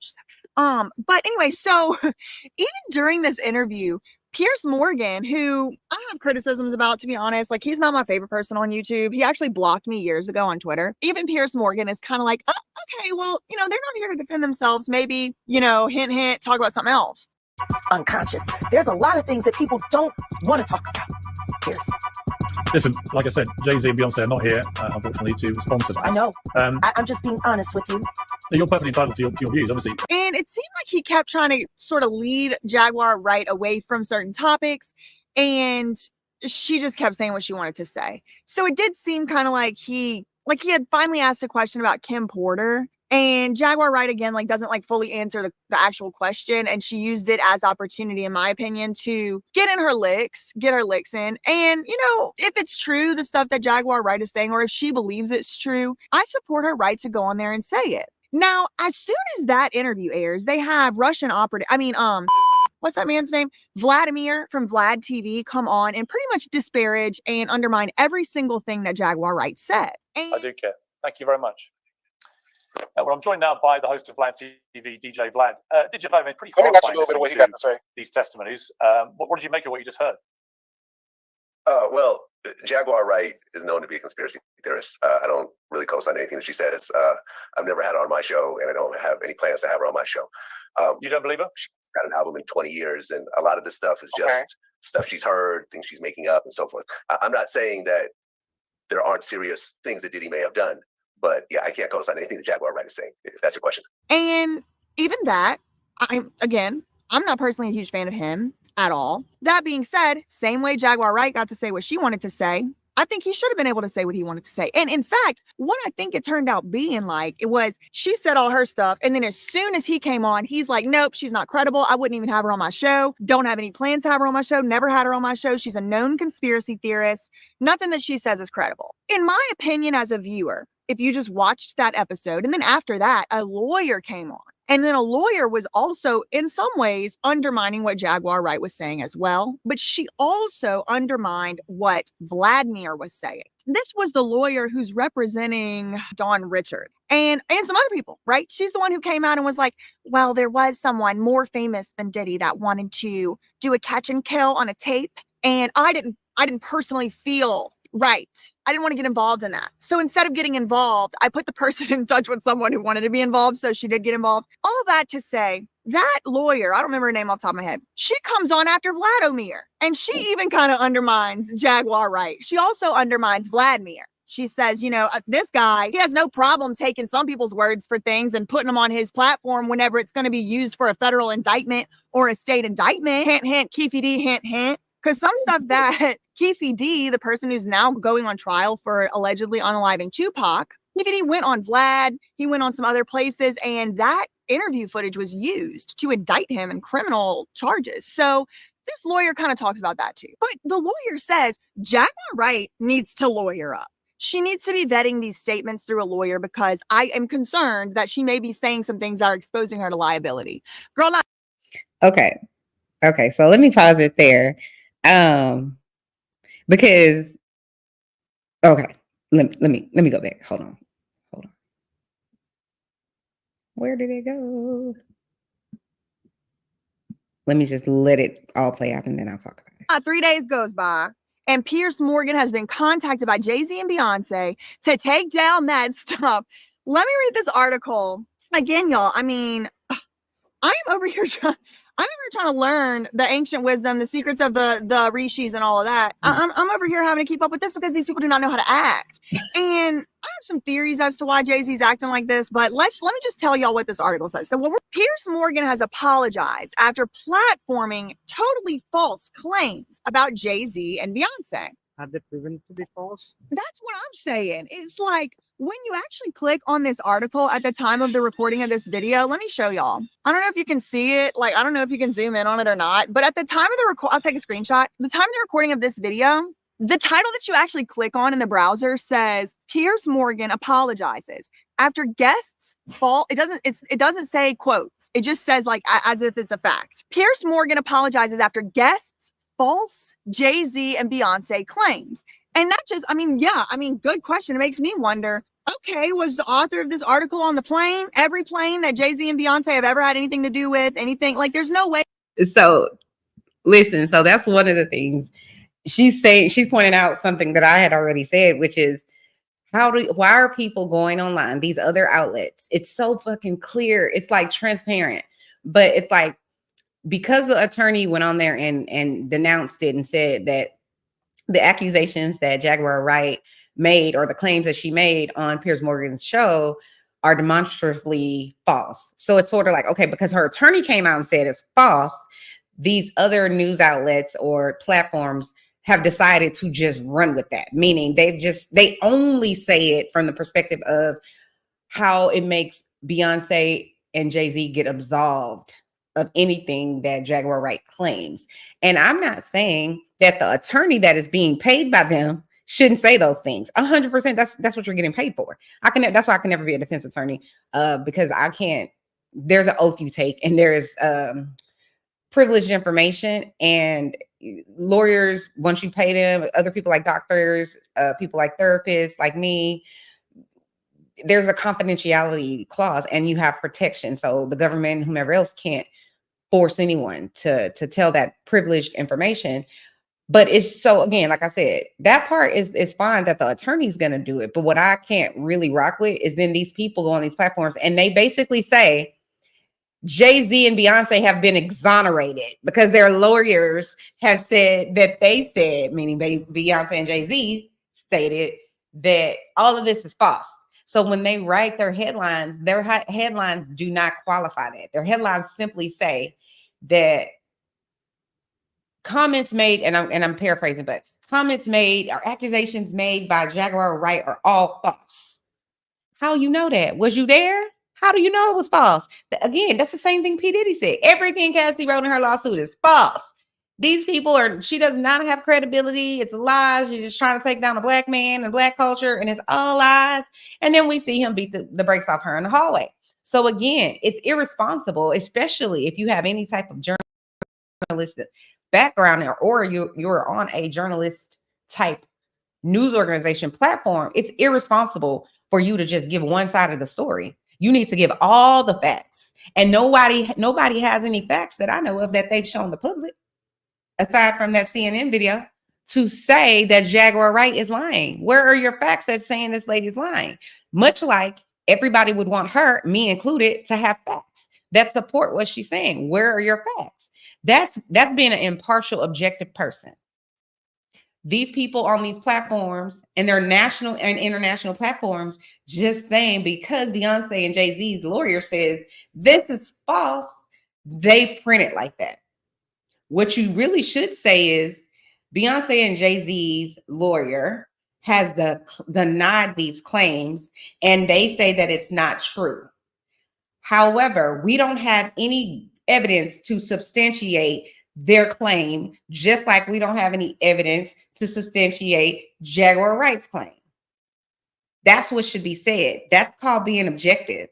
What is happening is what this young lady from That Surprise the Witness is saying. These people are not being objective. They're being one-sided. And that's why I say your whole shit is made of glass, because that just tells me who you rock with. That just tells me you can be bought. TMZ. Come to the front. TMZ can be bought. Because you could tell when they don't want to believe something or when they have someone that they like, the way they slanted, the words that they use. That's why she was saying, when she was saying word choice, it's true. The words that you're using make it appear to your audience who you are siding with. You notice TMZ hasn't had Jaguar Wright on there to say, listen, I stand 10 toes down in what I said. But what Jaguar Wright did say, I will say, I give her this much. She did say on Piers Morgan, I have two victims right now who are willing to come and give testimony. So Jay-Z and Beyonce, if none of this, if everything that your lawyer said about Jaguar Wright is, which is her claims are demonstrably false, if that's the case, then I don't know why you didn't just say, hey, Jag, come to TMZ. We're going to have the lawyer on for Beyonce and Jay-Z. We're going to have them on. We want to have you on so that you can say what you need to say as well. So you can ask questions. They can ask you questions. The lawyer can say you're lying. You can say he's lying. You can say things like, were you there? Because I worked in the sex industry. That's what Jag could say. Not me, because I don't work in sex industries. I'm a good girl over here on Chanel's Reality. Just saying. I don't rock like that. But she could, that to me, you really want TMZ, really want to be popping? Have Jaguar Wright on at the same time that you have this lawyer on. You're not going to do that. Why? Because you want it to appear, you want the narrative to be that this lady is lying. And again, I will say it for the 13th time. I don't know Jaguar Wright. I don't know if she's telling the truth. I don't know Jay-Z and Beyonce. And I don't know if they're telling the truth. I hope that they're not. I hope that Beyonce and Jay-Z are not involved. I hope that they didn't sit around and witness debauchery and savage illegal behavior and said nothing, like how they've been silent along with all of the entertainment industry since last November. Nobody said anything. And the people that did say something outside of like 50 Cent, I think it's probably been someone that's spoken up. I'm trying to think of another person that maybe have said something. D.L. Hughley, I feel like, said something about it. But other than those people, you can put in the comments if other people have spoken out and I just didn't, I'm not aware of it. But if that's not the case, then I don't understand. What are we doing? Have Jaguar Wright on. If you really want to keep it popping, you really want some ratings. Listen, I'm over here on Chanel's Reality giving y'all ideas for days. That's the way you really want it. You want it to go viral. You want it to be 10 million views by the morning. Have Jaguar Wright on there with Beyonce and Jay-Z or Beyonce and Jay-Z's lawyer. We know Beyonce and Jay-Z are not going to come on there. They don't do interviews that I've seen. I mean, they do, but it's really not. It's not a day. You'll never. Have I ever seen a Jay-Z and Beyonce interview? I don't think I've ever seen that. Have y'all? I don't think I've ever in life seen that. I know I've seen Jay-Z give interviews and Beyonce used to give interviews, but I haven't seen it lately. Have y'all seen Beyonce and Jay-Z give an interview together? Listen, my brain fog is there because I can't recall a time in history where they were interviewed together. And I'm not talking about they were on stage together and you know, they're dancing together and they're, you know, in their performance arena. I'm more talking about, oh, hey, Miss Larger Curves. I'm more talking about Jay-Z and Beyonce doing any type of sit-down interview. I've never seen that, but maybe it's just me. Hey, let's welcome Miss Larger Curves. Hey, boo, hey. I don't know if you're ready to talk. If you are, you're on mute. Just jump in anytime when you're ready. But let me go ahead and finish playing a little bit of do I have you on mute? Oh no, that's you. You gotta unmute yourself. if you want to say something. But let me go back to this video. Way they can know if it's false, but then whenever you click the actual art, the title that you actually click on in the browser says Piers Morgan apologizes after guests fall. It doesn't say quotes. It just says like as if it's a fact. Piers Morgan apologizes after guests false Jay-Z and Beyonce claims. And that just, good question. It makes me wonder, okay, was the author of this article on the plane? Every plane that Jay-Z and Beyonce have ever had anything to do with, anything? Like, there's no way they can know if it's false. But then whenever you click the actual article, they do have totally false in quotes, which I do believe that should have been the title in the crawler as well, but I digress. Piers Morgan has apologized after platforming totally false, and that part's in quotes, claims about Jay-Z and Beyonce on his YouTube channel. Morgan interviewed Jaguar Wright about Sean P. Diddy Puff Daddy Combs' arrest on his uncensored show last week. During the exchange, Jaguar called Diddy and Jay-Z, quote, monsters. And in 2022, you made headlines after comments where you called him a South Africa, and in response, you were called crazy and jealous. Do you feel vindicated by the events of the last few weeks? No, not at all. So you want to know why there's no vindication for me? Because for 4 years, I've been screaming, not just Diddy, but Diddy and Jay-Z are monsters. And alleged that Jay-Z and Beyonce have hundreds of victims. Actually, I think this is incorrect. I think she might have said thousands. She might have said thousands. I'll play the clip. How many victims potentially do you think there could be? Thousands. During an uncensored episode on Tuesday, Piers Morgan opened the show by revealing that he had received a legal letter from Jay-Z and Beyonce. I mean, when's the last time Beyonce made any type of statement? I mean, when's the last time the woman did an interview other than getting her hair washed in the salon for her new hair thing? In the letter, the couple refuted the allegations by Jaguar Wright, the former CNN anchor, that's Piers, which is also where Chloe Nalos used to work. So we know these people like to work hard for the people running Hollywood. He apologized and he said Jaguar Wright's interview was edited to remove her claims. So he left the interview up, but he did edit the interview to remove the parts about Jay-Z and Beyonce pursuant to the cease and desist that he got. He said, quote, Jaguar unexpectedly made several serious allegations about Jay-Z and Beyonce during the interview. As I said in the moment, and he did say it in the moment, he said in the moment, they're not here to defend themselves. Let's talk about something else. I think, despite the fact I'm not a fan of him, that was pretty decent because the blue couch don't stop people. I don't stop people. When I'm interviewing people, if somebody wants to come tell me something, I'll let them say it. And then I'm going to say, well, this isn't me saying it. It's this person saying it. Because I don't know. I can't know if something's true or false if I wasn't there. If someone's sitting in my podcast telling me I was there, this is my firsthand experience, I'm letting them say it. I don't know. I wasn't there. But he took that out. I don't think I would have took it out. I would have maybe took it out from that interview, but I certainly would have reposted it with a big disclaimer or something. There's no way I'm taking out something that somebody's claiming as a firsthand experience. Absolutely not. I think it was a little bit chicken but this is, I don't know, I have theories we'll get to. Okay.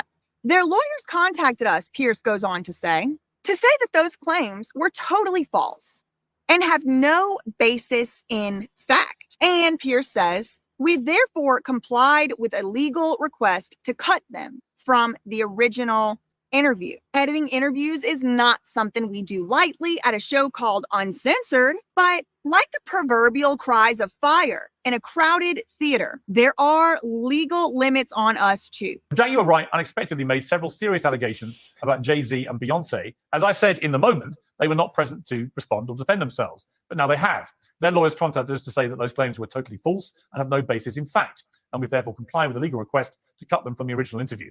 Editing interviews is not something we do lightly at a show called Uncensored, but like the proverbial cries of fire in a crowded theater, there are legal limits on us too. And we apologize to Jay-Z and Beyonce.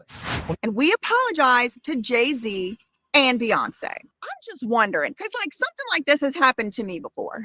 Actually, literally exactly the same verbiage. I think it's interesting that it's exactly the same verbiage. Where I was saying stuff online, namely, I'll just give you this as an analogy, that Lou Taylor, who is P. Diddy's business manager, and at the time, I wasn't looking at P. Diddy, I was looking at Britney Spears. Britney Spears, importantly, business manager, I was making statements about her. The statements were, she founded an investment company, owned half of it, was officer of it, employee of it, registered investment advisor of it, all that on the books, public record from the government. And at least for 5 years while she was all of that, she had Britney Spears in a conservatorship and was taking the Britney Spears money she was responsible for investing and putting it in her own firm, Stonebridge Investment Counsel. Okay. I started telling people that. Seems like a little bit of a conflict of interest to me. And about a year goes by of me doing that, maybe more. And I start working as a lawyer. When I started working as a lawyer, I wanted to keep making my videos. I asked my law firm, can I make these videos? They said, yep, no problem. I said, I'm worried about this lady, Lou Taylor. They said, don't even worry about it. When you get invited to go on a documentary, send us the link. Okay, great. Blessing. 3 months goes by and I'm getting a call from that same person that gave me permission. And he's telling me, could you maybe remove all those videos where you mentioned Lou Taylor, you know, P. Diddy's business manager, her references to Stonebridge especially? No, I cannot. You gave me permission to do that. And when we were in the exchanges of going back and forth for that, you know what he told me that he was told? Lou Taylor and her lawyers told my law firm the claims have no basis in fact. Can you call her up? Me. They're talking about me. Can you call BJ up and ask her what's her basis for making those claims? I said, hell yeah, my basis is the brokercheck.com by FINRA, the SEC, and the IADP report, which is all public record and all is provided by the government, which I'm allowed to rely on, and conservatorship records. That's my basis.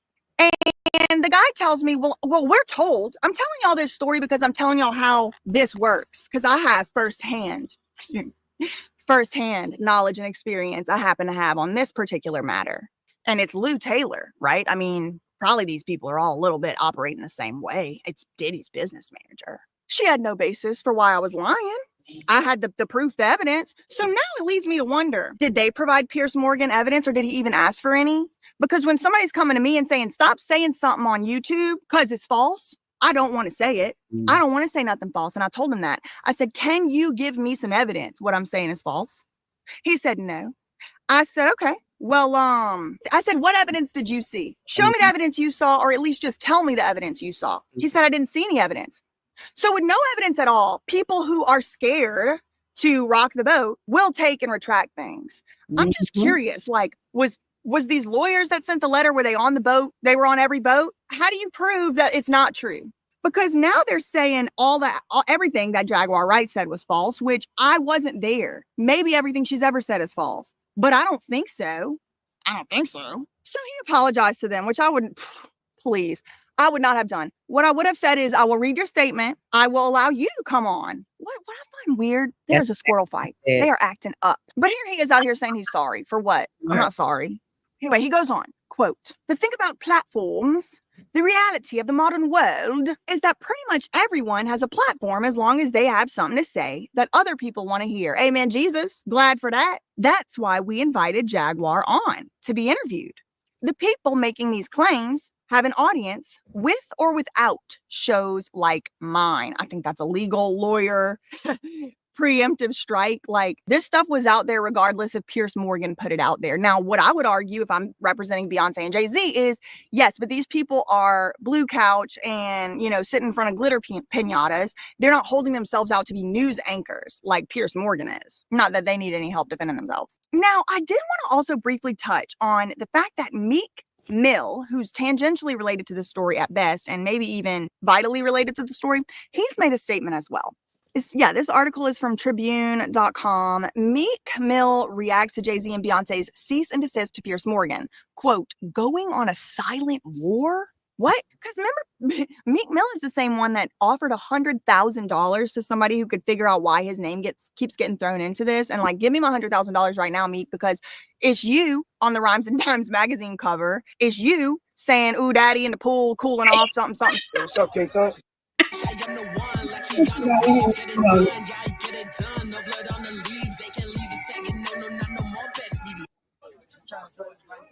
Man, you doing it, man. You deserve it, daddy. You putting in that work. I'm proud of you. I love you. Yeah. Something. I mean, that's why. This article says, you know, during that Piers Morgan interview, as y'all probably, you know, saw, Jaguar referred to the couple as a, quote, nasty little couple and compared Jay-Z to disgraced hip-hop mogul Sean P. Diddy Puff Daddy Combs. Meek Mill reposted you know, like retweeted someone's thing about that. I don't know. I mean, he probably should have used some type of punctuation because it made it ambiguous. I don't really exactly know exactly what he means. It could be taken 2 or 3 ways. But I think he's trying to say F is going on, a silent war. Like, I think he's trying to say, like, what is going on? A silent war. Or I really don't know. I mean, I'll put it up here. Y'all tell me. The original post was captioned, Beyonce and Jay-Z's lawyers got Piers Morgan to issue an apology and retraction on his uncensored show after he allowed a quote, deranged woman to come on and spew falsehoods about them. Really? So that was the original post. And consider the source. It is from a Beyonce and Jay-Z fan Twitter account. So they're allowed, like, I think he's trying to say, like, what is going on? A silent war. Or I really don't know. I mean, I'll put it up here. Y'all tell me. The original post was captioned, Beyonce and Jay-Z's lawyers got Piers Morgan to issue an apology and retraction on his uncensored show after he allowed a quote, deranged woman to come on and spew falsehoods about them. So that was the original post. And consider the source. It is from a Beyonce and Jay-Z fan Twitter account. So they're allowed to call Jaguar Wright a deranged woman if they want to. But Jaguar Wright has been in the industry for like 30 years. Like, it's not really like she's like someone they just like plucked off the street. She knows a lot more about it than I do, and any average person who hasn't been in this industry. Meek Mill also made another post on the platform questioning why Jaguar Wright was invited to appear on such a widely watched show like Piers Morgan's. Quote, this Meek Mill saying this, quote, Jaguar Wright is like, I don't know who this is, Quilly speaking for Philly. Why do these people have more of a voice than the thoroughbred people? What does that mean? Thoroughbred people? Does he mean Chloe Mayloss? Who's the thoroughbred? I mean, surely he's not making some type of race-based genetics type argument about like certain types of people with certain types of genetics and racial makeups should be taken more serious. Certainly that's not what he meant. That's not what he means, right? I don't know what this thoroughbred is about. Maybe he meant like news sources, but to be very fair, news sources have never covered Jay-Z and Beyonce and their relation to Aaliyah, whether they had one or not. I mean, have y'all seen that? I've never seen the news talking about that. So I don't know what he means thoroughbred. Maybe y'all can help me out in the comments down below. I really hope it's not some type of incendiary race-based octagon, type of situation. Yeah, so this one kind of wraps up the article in the same way where it says Piers Morgan had said that he was, not expecting. It was unexpected commentary coming from Jaguar Wright. And it was obvious to me that Piers did seem to be trying to keep her within certain topics and away from certain topics and away from meander. It seemed to me like he really did try way harder and way more like a traditional media person than like anybody else I've seen Jaguar Wright. I've seen people just let her say anything. They don't ever try to steer her this way or that way in my experience of watching. Now, the question becomes, why on earth would Jay-Z and Beyonce take this particular route? Why would they do that? Well, I guess the first possible explanation is maybe they think it's going to work. They think it's going to scare other people from re-airing the footage. They think it's going to scare other people from repeating the allegation. But we're in 2024, and I feel like our gaslit era is over. Like, YouTubers are just like wiping their behinds with the NDAs and the cease and desists today. YouTubers are printing them out and taping them on the wall as props and decoration. YouTubers are not as scared of lawsuits as they once were. Another explanation to why Jay-Z and Beyonce might have been doing this is that they had thought that, they just wanted to make a showing maybe to the government. Look, we didn't do this and we're willing to sue people saying it. And we're not going to mess with these YouTubers because who cares about them? But this is real news because it's Piers Morgan. Maybe they realized that Piers Morgan doesn't have a spine and he would retract it and he would apologize. Maybe it was a setup to set Jaguar Wright up because, 2 people right after her discredited her. So, I really don't know. What I can tell you for absolutely sure is that if their intention, if Jay-Z's intention and Beyonce's intention, which in my mind, Beyonce's like locked in a basement or something. Like, stop it. I'm particularly surprised to find out that Beyonce's like some type of mastermind and has been doing the FOs and stuff. But I also will not be in any way surprised to find out that she has very little autonomy or control over her life and hasn't for a very long time.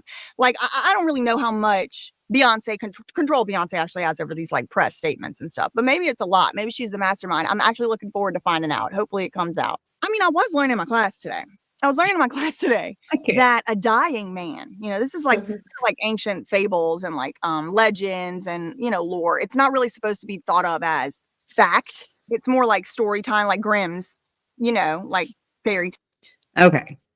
So you guys can go over there and watch. Her channel is called That Surprise Witness. She also has another channel called oh God, what is it called?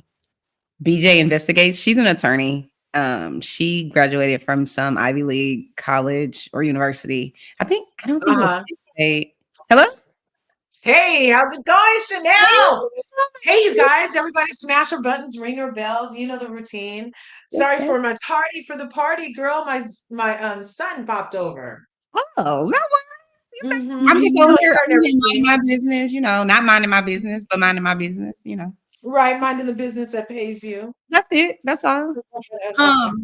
I do have a question. Did you have an opportunity to see the Jay-Z and Beyonce's attorney that went on TMZ as if there's some actual? That's one part of the story I did not cover. I saw the original video with Piers.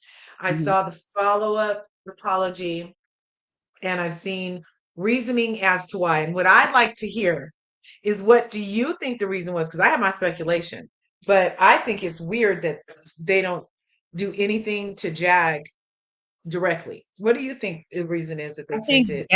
I think the reason they didn't sue Jag is because I don't think they care personally. I think they don't. Well, let me say it like this. I think that they want to appear to not care what someone like she says about them. I think they want to shoot a warning shot to other platforms that are large, like a Piers Morgan, to not try them. That's my personal opinion. It's just like, just understand, if anyone else does this, you're going to catch a case. That's how I see it. But here's the thing, to me, that's very interesting. What I saw happen is a whole setup. I saw, in my opinion, Jaguar Wright set up Jay-Z. This is why I say that, is I think that Jaguar Wright, she got on that show and she basically said, Jay-Z, you have to say something. You must speak about this. And she did, and he did. That was the setup, because if you ever watch any type of crime, real true crime TV, you have to know at some point that the point of the investigators, the detectives that come and say, hey, would you mind coming down to the office and just giving us a statement? We want to just make sure that, we get statements from you so that we can rule you out. All of that is a setup to get you into to lock you into a time frame, a time slot, or a whatever it is that you're saying that you were doing at the time, where you were, where you not were, or where you were and where you were not. Is there purpose in that? And the reason that's important is because whenever they bring their case, they're gonna, and you say, oh, no, that's not what actually happened. Now you're locked into it. So what happened was, this is why I say Jay-Z and Beyonce took the bait to her, in my opinion, Jaguar Wright setting them up. Because I tell you, you better say something. And then you go on and you say something, not directly to me, but what you did is you went on to this show through your lawyer and said, these accusations are demonstrably false.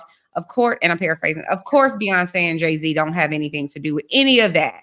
Of course, they would never This is all lies made up, So now you've had your attorney lock you into a story that says you have nothing to do with any of this type of thing, not any of it. So now whenever the Southern District of New York talks to somebody or views all of those hours of footage that they allegedly have, now how do you get out of that? Because Diddy, if you remember, after Cassie dropped her lawsuit a year ago almost, Diddy said the same exact thing. This is nonsense. That's what the attorney for Jay-Z and Beyonce said. Yeah. This is nonsense. This is inflammatory. People are lying on me. They're just after a grab of money. They were trying to take down a black man who they want to ruin his career and his influence and blah, blah, blah, blah, blah. That's exactly what this attorney has just locked Beyonce and Jay-Z into. And that's why, to me, you either shut up, because what does it say in the penal code? You have the right to remain silent. Those are your Miranda rights. Then shut the hell up. Don't say anything, because you said, and their attorney said, that this Piers Morgan guy is on a, what did he say? I'm paraphrasing, but like a somewhat news channel. So you're indirectly saying this man's channel isn't reputable at all, really. So we really can't really say that this man and who he has on his show is, it's not really, something that we can really say is credible. But it's like, well, which one is it? Because if this man is incredible and neither are his guests, why are you sending a cease and desist? Secondly, if you want to do that, you can send a cease and desist, but I still shouldn't have to take anything down. This is what I should have to do.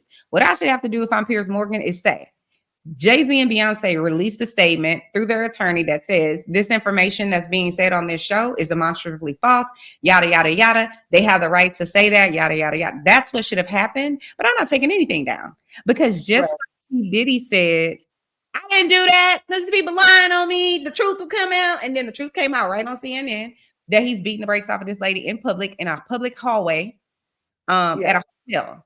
That's what I think Jay-Z and Beyonce, that's why I think they did it, if that makes sense. That was me and my long story. But yeah. Well, I think that the source of the information is always who you'd want to stop the lies from. And a cease and desist is a legal instrument. There's a letter and an order. The letter is a warning of an order or of legal action. And while the order is actually, we already went and got something against you. So sending a cease and desist letter is one of the simplest ways and most cost-effective ways to stop defamatory behavior. Based off the definition alone that I just read, it would seem to me that sending it to the source of the information rather than the platform holding the source is the best route if that's what your case is. Stopping it at the root, because also she's been on other platforms that have millions of subscribers. And I was thinking when I heard that he had to apologize, you know me, I'm quick to call it out. I was like, ooh, I think he has a discrimination case because this is the first white place that she's been, and they got a cease and desist. She's been on Tasha Case, Storm Monroe, all the black places she's been. She hasn't got a cease and desist. And now you get to Piers Morgan and all of a sudden you get a cease and desist. Pierce, I would have not only told him to take it and put it where the sun don't shine, I would have countersued, or instead of apologize, be like, that's interesting that me as a white guy gets the order. You know what I mean? Because that's crazy in and of itself. Why go to that guy? And I don't think that it's a matter of her not having any money, because people who don't have shit get sued all the time. And it's just the fact that you're not going to keep on talking on me if it's a lie, period. And now I have this piece of paper against you so that the court said that it's a lie too. You know what I mean? So going to the platform of the speaker in this case doesn't even scream warning shot. What it screams is if you're white and have a semi-news channel that you might get sued. That's the only thing I agree with that part, but I do think it's a warning shot in the sense of not necessarily to Piers. I don't think they really care about him. I think they maybe they do. I don't know, but I think it's a warning shot to all of the people who were thinking about saying something. Because if you notice, the entirety of the whole, entertainment industry has been on mute. Nobody has anything to say, with the exception of like 50 Cent, I think, said something, and maybe Hughley said something. But in general, nobody said one thing one way or the other. And that's, to me, very troubling, because I'm like, all of these people that have been around this man, nobody wants to say, listen, this behavior is beyond atrocious. And I can't believe I didn't notice it. And because even Beyonce and Jay-Z, and I hate harping on them, but that's what this video is about. I just feel like this. Why wouldn't you just say on your own platform? Because y'all keep saying it's $1 billion on the elevator. Why not have your own platform and say, listen, this lady has made these egregious statements, but none of it's true about me or my wife. But what I would say is, I'm saying this is from the perspective of Beyonce and Jay-Z. If I was them, what I would say is, though, initially I believed Diddy. Why did I believe him? Because I've never experienced I've never seen him be violent. I've never However, after I saw him on the CNN tape, after I saw that, because I have daughters and I have a wife and I have a son, I would never have that behavior be okay for my son to do to a woman, and I certainly wouldn't allow my daughters to be treated that way. And therefore, I don't fuck with him anymore. Me, my wife, and anybody else that associates with me, we don't fuck with him anymore. That's all they had to say. You don't have to sue anybody. just understand, because even if Diddy said, you know what, Jay-Z and Beyonce, you know, we've been down this, that, and the third, but I have a really, really, really serious drug addiction. And that behavior on that tape was a result of that. But now I'm in rehab. Okay, I can see Beyonce and Jay-Z saying, you know what, because me and this guy, I've never witnessed him be this way.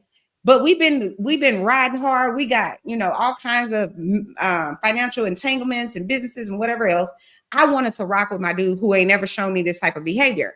Okay, that's fair enough. Most of us probably would want to do that if it's about someone that we love and we've never seen them present that behavior. But after the Southern District of New York says, listen, we send Homeland Security over to his homes to do whatever with his property. To get our hands on the tapes first, because we've known about these parties for years and let him go. So now we need to get ourselves off the videos before we indict him. Right. I just don't understand, after you saw them do that and after he was arrested, how you still have nothing to say. Except when someone comes on a show and says that you have the same exact behavior as this man. Now you have something. Right. But the person has been saying that since 2017, at least. She has a whole book. She has a whole book called Watershed or something like that. And that came out in 2017 when she was talking about some of this stuff. So people are acting like it's just right now. Oh, only during the demic. And it's a continuation of a conversation she's been having since 2017 that I know of, in writing. And even that, like, if you're putting this stuff in writing in books in 2017, then now why on Piers Morgan is there an issue? Because she's been screaming about stuff for a long time, allegedly.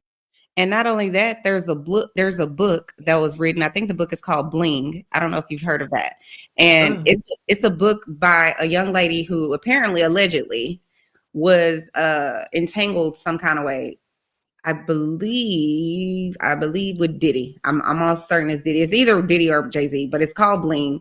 And I did a video on her. But anyways, she suddenly, had an aneurysm or a heart attack. I think it was an aneurysm that she died of. This young lady, young and vibrant and whatever else, she had some sort of entanglement, and was it Jay-Z? Maybe it was Jay-Z. Anyway, she went missing. Well, she had an aneurysm. And there's a lot of people on Diddy like that, where it's just like these normal, healthy, seemingly healthy people suddenly go away. But or have some sort of, what do they always call it? They died of natural causes. But I do think that it's very elitist to say that Jaguar Wright, we can't believe her because she hasn't had a song in 20 years and she's in now and she's broke. All of those things could be true. There's tons of people who are not quote unquote relevant now and they were popping 20 years ago. Does that mean that all of those people, just because they're not in the headlines right now, meaning they don't have a show that they're on, they're not on a reality show, they're not in movies, they're not writing a book, they don't have Savage Fenty like Beyonce, what's her name? Rihanna. They're not relevant. But does that mean just because they're not in your purview that these people have to be lying about something? That shit is elitist to me, and it bothers me because I'm just like, so if you were working 20 years ago somewhere and someone sexually assaulted you and you're no longer working there because of whatever the reason is, are you suddenly irrelevant and you're everything that you're because your mental health, and you're no longer working because your mental health has been affected so bad by the abuse from when you were making money that you've been unable to catch your groove yet, because you've been busy exposing the truth on top of it. Yeah, that was very elitist. I agree. And it's actually a weak move. It's like, that's like calling somebody fat. So what? Correct. You know what I mean? Like, and that was an easy blow. Right. The other thing I find interesting too is like, why can't y'all just say, well, they're reporting it as if what the attorney that came on TMZ said about how it being false and these are false accusations and whatnot. A lot of outlets, they ran with exactly that. And they said, these claims are false, and they don't give any qualifications. They don't put it in quotes and say, this is what they don't say which part either. They don't say which part is false either. Right. And also, why is it that what Jaguar Wright is saying is absolutely false with zero proof? You don't have any proof that this lady's like lying, just like you don't have any proof that she is telling the truth. So why are you making it as if she's lying? And I don't know Jaguar Wright. I don't know none of these people. I don't care. I wasn't there. But why is she the only one that's telling a lie when you haven't provided me any proof that she's lying, just like she hasn't provided any proof that she's telling the truth? The only thing she did say is I have two, what did she say, witnesses right now of Jay-Z and Beyonce, whatever, that they claim that they've done X, Y, and Z to her, and they'd be willing to testify. So that's the thing that she says. But the last time I checked, I didn't hear the lawyer saying anything in any shape, form, or fashion. Put it in the comments if y'all did and I didn't read it, but I'm saying I didn't hear him say that we have proof that she's lying. Right. So if you don't have proof she's lying, why are we taking it down? That part, like, I think when the whole Cardi B, Tasha K situation happened, was it part of discovery? Didn't Cardi B have to come up off her medical records or some shit like that? That part I don't know, but like, I feel like and that she would be shouldn't have privileged. had to, but or maybe her lawyer wanted the other person to prove that it was true and she couldn't because she doesn't have the medical records.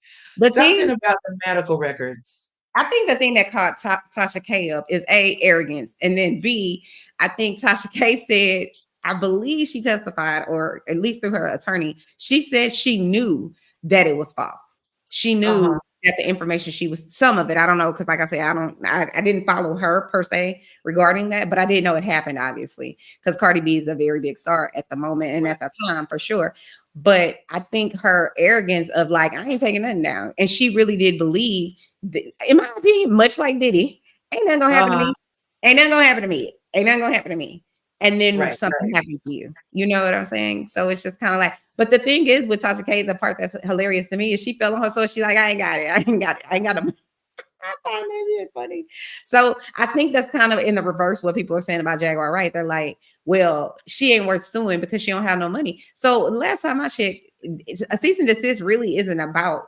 It's about the threat of. It's not even about money. I thought it was the principalities involved. That's what I'm saying. That's what I'm saying. If you're really just trying to protect your name and your image and your, whatever it is, your legacy, it's not about that. It's about saying this person, what they're saying is false. Right. You know what I'm saying? And it doesn't have anything to do with, but that's what people are saying. Even some content creators that I hear are saying stuff like that. They're just like, well, she's irrelevant and she doesn't have any money anyways. And that's why they can't sue her. That's why they haven't sued her. I'm just kind of like, that doesn't have anything to do with anything. If you are selling my name, regardless if you have money or not, I'm going to, especially if there's $1 billion on the elevator, I got nothing but money and time to sit around and have my attorneys poke at you and have get you caught up in all kinds of legal litigation and other things. I don't understand why you wouldn't say something. And, or if you're going to say something now, that's fine. But why are you still not saying anything about what happened to P. Diddy? Why are you still not saying, I don't fuck with him like that? Me and my wife, we used to rock with him, but we don't anymore. If you really want to stand on it, because my thing is, don't you want to be on the right side of history when your children see this later in life? Right. Exactly. If Blue Ivy and Little Ivy, I don't know the other girl's little name or whatever, God bless they soul, if they are around, listen, I'm questioning every single time I've ever had this man around my child. If all of this other stuff is true, I'm rolling all of the footage back and being like, I'm confused. What is happening? But do you think if it was you, do you think that you that you would have stood on, okay, well, I don't have any evidence, so I'm just going to take the people's Beyonce and Jay-Z's information down, that part out of it? Or do you think you would have tried to fight? No, I think that I would have, well, for one, I would have been so stuck on freedom of fucking speech that I'm sorry for the swear, but I would have been so stuck on that, I would have been very taken aback, and probably left it up just based off of freedom of speech alone. Because she has a right to say, I don't think that it's the equivalent of selling fire in a theater. That her opinion, her experience, her perception, what she believes in her mind did not hurt, harm, or hinder a mass of people. Therefore, it's not like a fire in a, like screaming fire to me. So, yeah. And what do you think about, well, there's two things I want to say, because Piers Morgan is over there across the pond and they say all kinds of things. Piers Morgan in particular has been on a rant for seemingly since even before, what's that lady's name that got married to the prince? I forget her name. The black lady who's Meghan Markle. Meghan Markle. He's been over there being, in my opinion, completely beyond racist for years regarding her, years, and their press is very, I feel like, egregious in what they say, and they say it or they print it like it's fact, which bothers me. All the time. That's one thing. But I was going to ask, like, what do you think of oh God, it was something that I was going to say about their attorney. What did I forgot what I was going to ask you. It's going to come back to me in 1 second. No worries. But yeah, they get to say whatever they want, and it's so funny. It's just the times. It's a symptom of the times that we live in. What we just experienced watching go happen on Piers Morgan's Uncensored show. We have a person running for president who can just say the most egregious, false things, and people gobble it up, don't censor it. He goes unchallenged, and no accountability for it, and then people reason it away. And then you get somebody who has a teeny tiny platform and a little bitty microphone like Jaguar Wright and Piers Morgan, and now they have to pay. But the person that's like running to run a country can say whatever they want. It's just a symptom of the times. Mm-hmm. I agree. And I certainly agree about like what you were saying about how they have all these other little, I'll call them YouTube, content creator platforms that, like you said, she's been running around the earth saying these things about them all this time. And it's like, why now? But I like I said, I do think that it has something to do with, because he does have a large platform, that they want other large platforms to kind of take heed. Like, unless you want to catch a case, then you might want to sit over there and be quiet. But what do you make of all of Hollywood? Well, I won't even say Hollywood, all of the entertainment industry going on mute. I feel like silence is acceptance, and they're being exactly what they've been the whole time. Whether they knew and were there and thought they saw something and didn't say anything, or heard about it after they left, it's just another form of the acceptance that people have with this type of behavior. I agree. I have to agree with you on that. And I agree on, I agree with a lot, but I find it very interesting that nobody is calling anybody out. Nobody, either way, that's what I'm saying. It's like, even if you want to say, he's this horrible person or he's not this horrible person, and I'm referring to P. Diddy or whatever, it's like, why hasn't anyone said something on either end? Like, I would think if you've not done anything, and I do understand on some level, it's like, well, I don't want to attach myself to this, and then I'll become the story, and they're going to run with it, and it's negative press on me or whatever. I do understand that component of it, but I'm just still like, how are you going to tell your children that you have nothing to say? Because isn't that what you tell your children? Speak up. Don't let people bully you. You know what I'm saying? Do what's the right thing. I just don't understand how you can ever say those things to your children if you've witnessed something like that and you said nothing to anyone. And that being said, sometimes, because a lot of people will say, well, how do we know you're telling the truth? And, we can't believe the victims and this, that, and the third. And I'm just kind of like, well, if your child comes to you and you say, well, I witnessed this, but I really don't want it. I don't want to have it. Because there's the thing, like, a lot of children will say something, right? Because people will say, why didn't you tell your mom? Or they'll say, I heard someone on someone else's live. I think Diva, the gray hair Diva, say last night that, the victims need to speak up, and then that way other people won't be victimized, and those people will go to jail and whatever else. And that's idealistic. But the reality of the situation is, if I'm a victim and I'm 7 years old, I'm 12 years old, I'm 13, whatever age it is that I'm a victim, who am I going to tell exactly?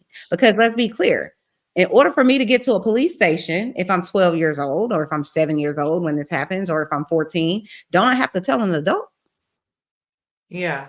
So if I have to tell the adult to get the police involved, you see what I'm saying? Like this idea. And then on top of that, so I say, well, I don't really have any power because maybe my mom didn't believe me, or the person that did it to me says I'm lying, or I'm fast, or whatever the case may be. So I wait and I say something when I'm older. Then someone said, well, why didn't you say anything when you were younger? You know what I'm saying? But this is the thing. You could say and something. That's the trick. Well, so right there, somebody said in all of this, because Jack brought up R. Kelly And so allegedly R. Kelly's daughter with Andrea, and I Yep. love Drea Kelly. I love Drea Kelly, said that she went to her mom allegedly when she was 10 because her dad, R. Kelly, touched her too, allegedly. And she went to her and went to Andrea and wasn't believed. I just read that in the article the other day, and I was like, whoa. Wasn't believed. And that's the thing. It's like, so she told her mom, or she whoever it is, girl or boy, could have told the police, but the same thing, where's your proof? You have to be able to provide some proof, because all they have to say now in Andrea's case is different, or the daughter's case is different because, you know, it's a family or whatever.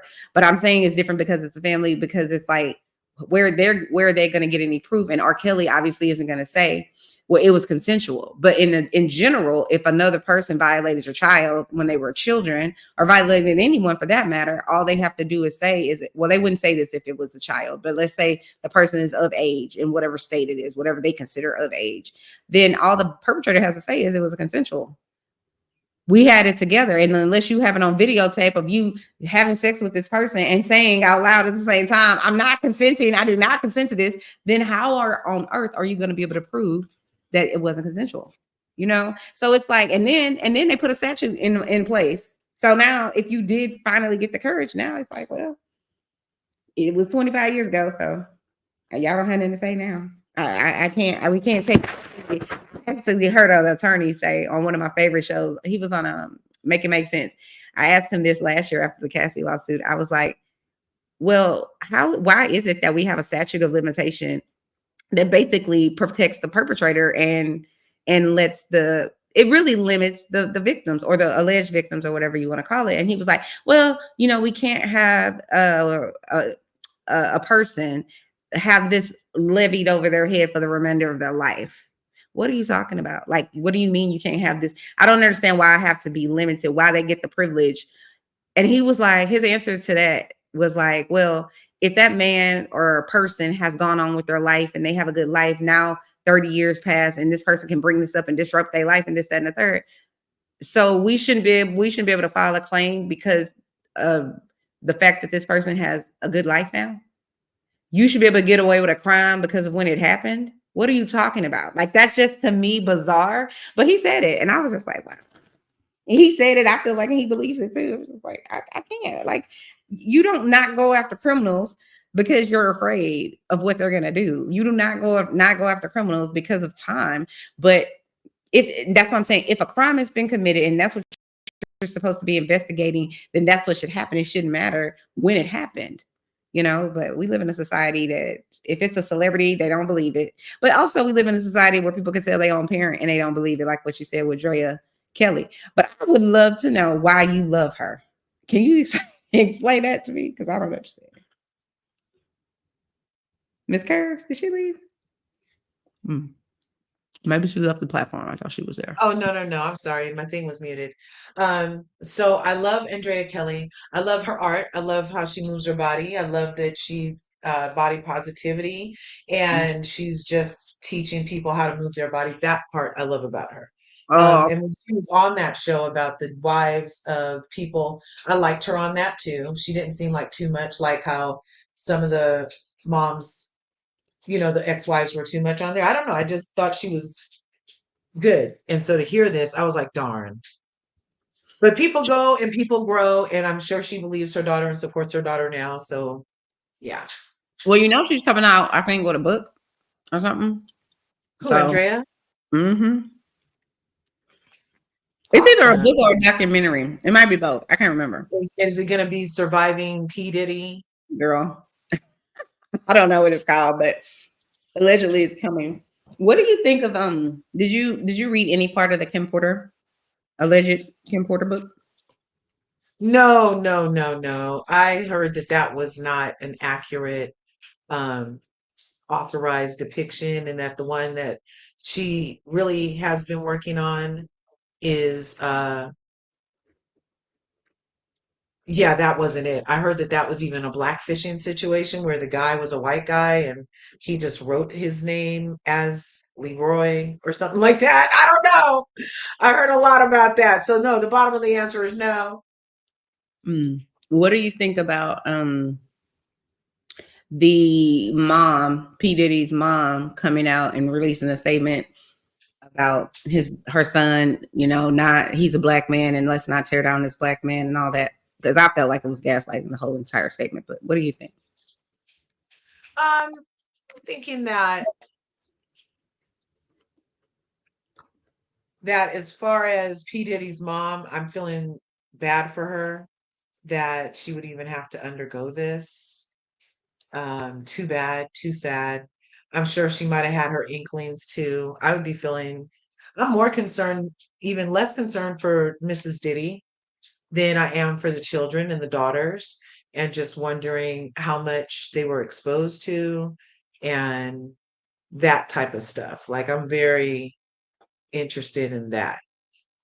What do you think about their statement? Because they came out whenever the book was, I think it was the book on Amazon was like bestseller and all this kind of stuff. And the children, I think Quincy is the one that like maybe posted it on his Instagram, the one that's actually only, I think it's Albie Shore and Kim Porter's son.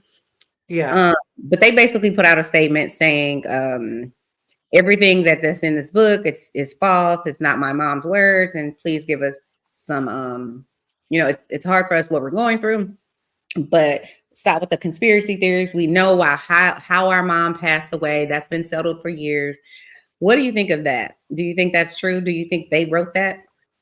I'm not sure. I did see some chatter on the waves that the kids said that, and I was like, if they did say it, did somebody force them to? Because that doesn't seem like something that should even be, let the process play out. What if I was a kid, I would want to know if there was some question. I would want to know why Corey Gamble, I already know what you got to say.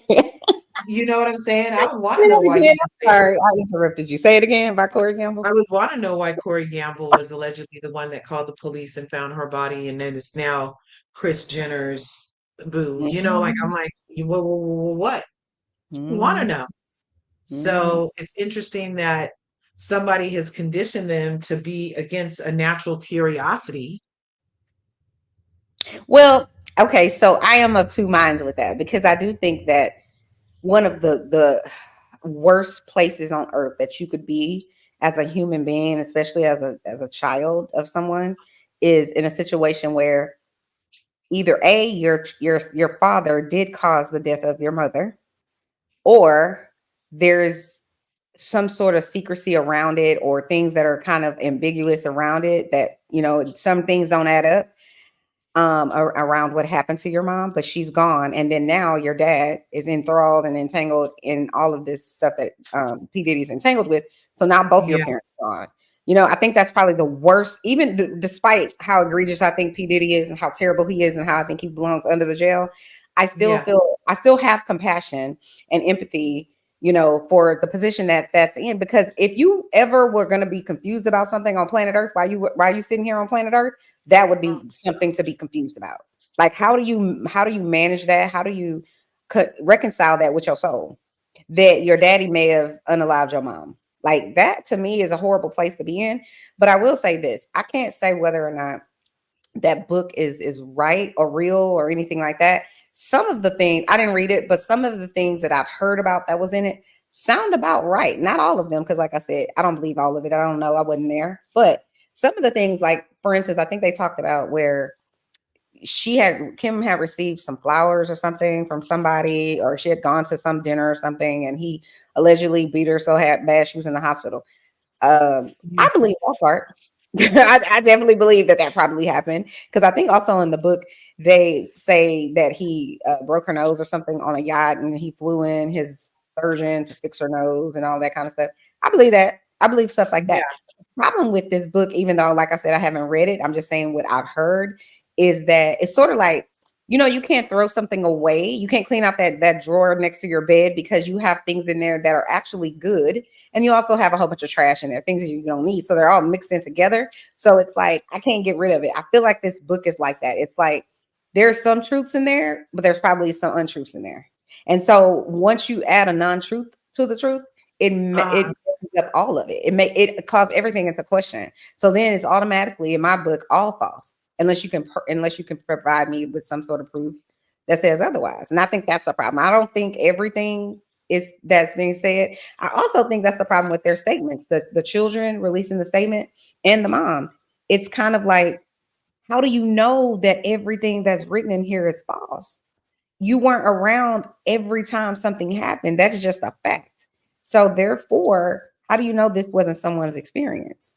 You know what I'm saying? So it's sort of, I don't know. But I will say this. I know I watch sometimes this lady, Sloan Bella. I don't know if you've ever seen her, but she's talked. Love Sloan Bella. She talked about P. Diddy, not P. Diddy. No, she did talk about him too, but she talked about how he's gonna go down. She really, to the date almost, stated that he was going to go down. She also, because the date she said it was the knockdown was going to start was like, I think the day Cassie dropped that lawsuit. And then she said, we're not done with this. This isn't over. She said, and I'm paraphrasing, but she was like, basically like, something's coming in March. Something's going to happen in March. And that's when he got raided.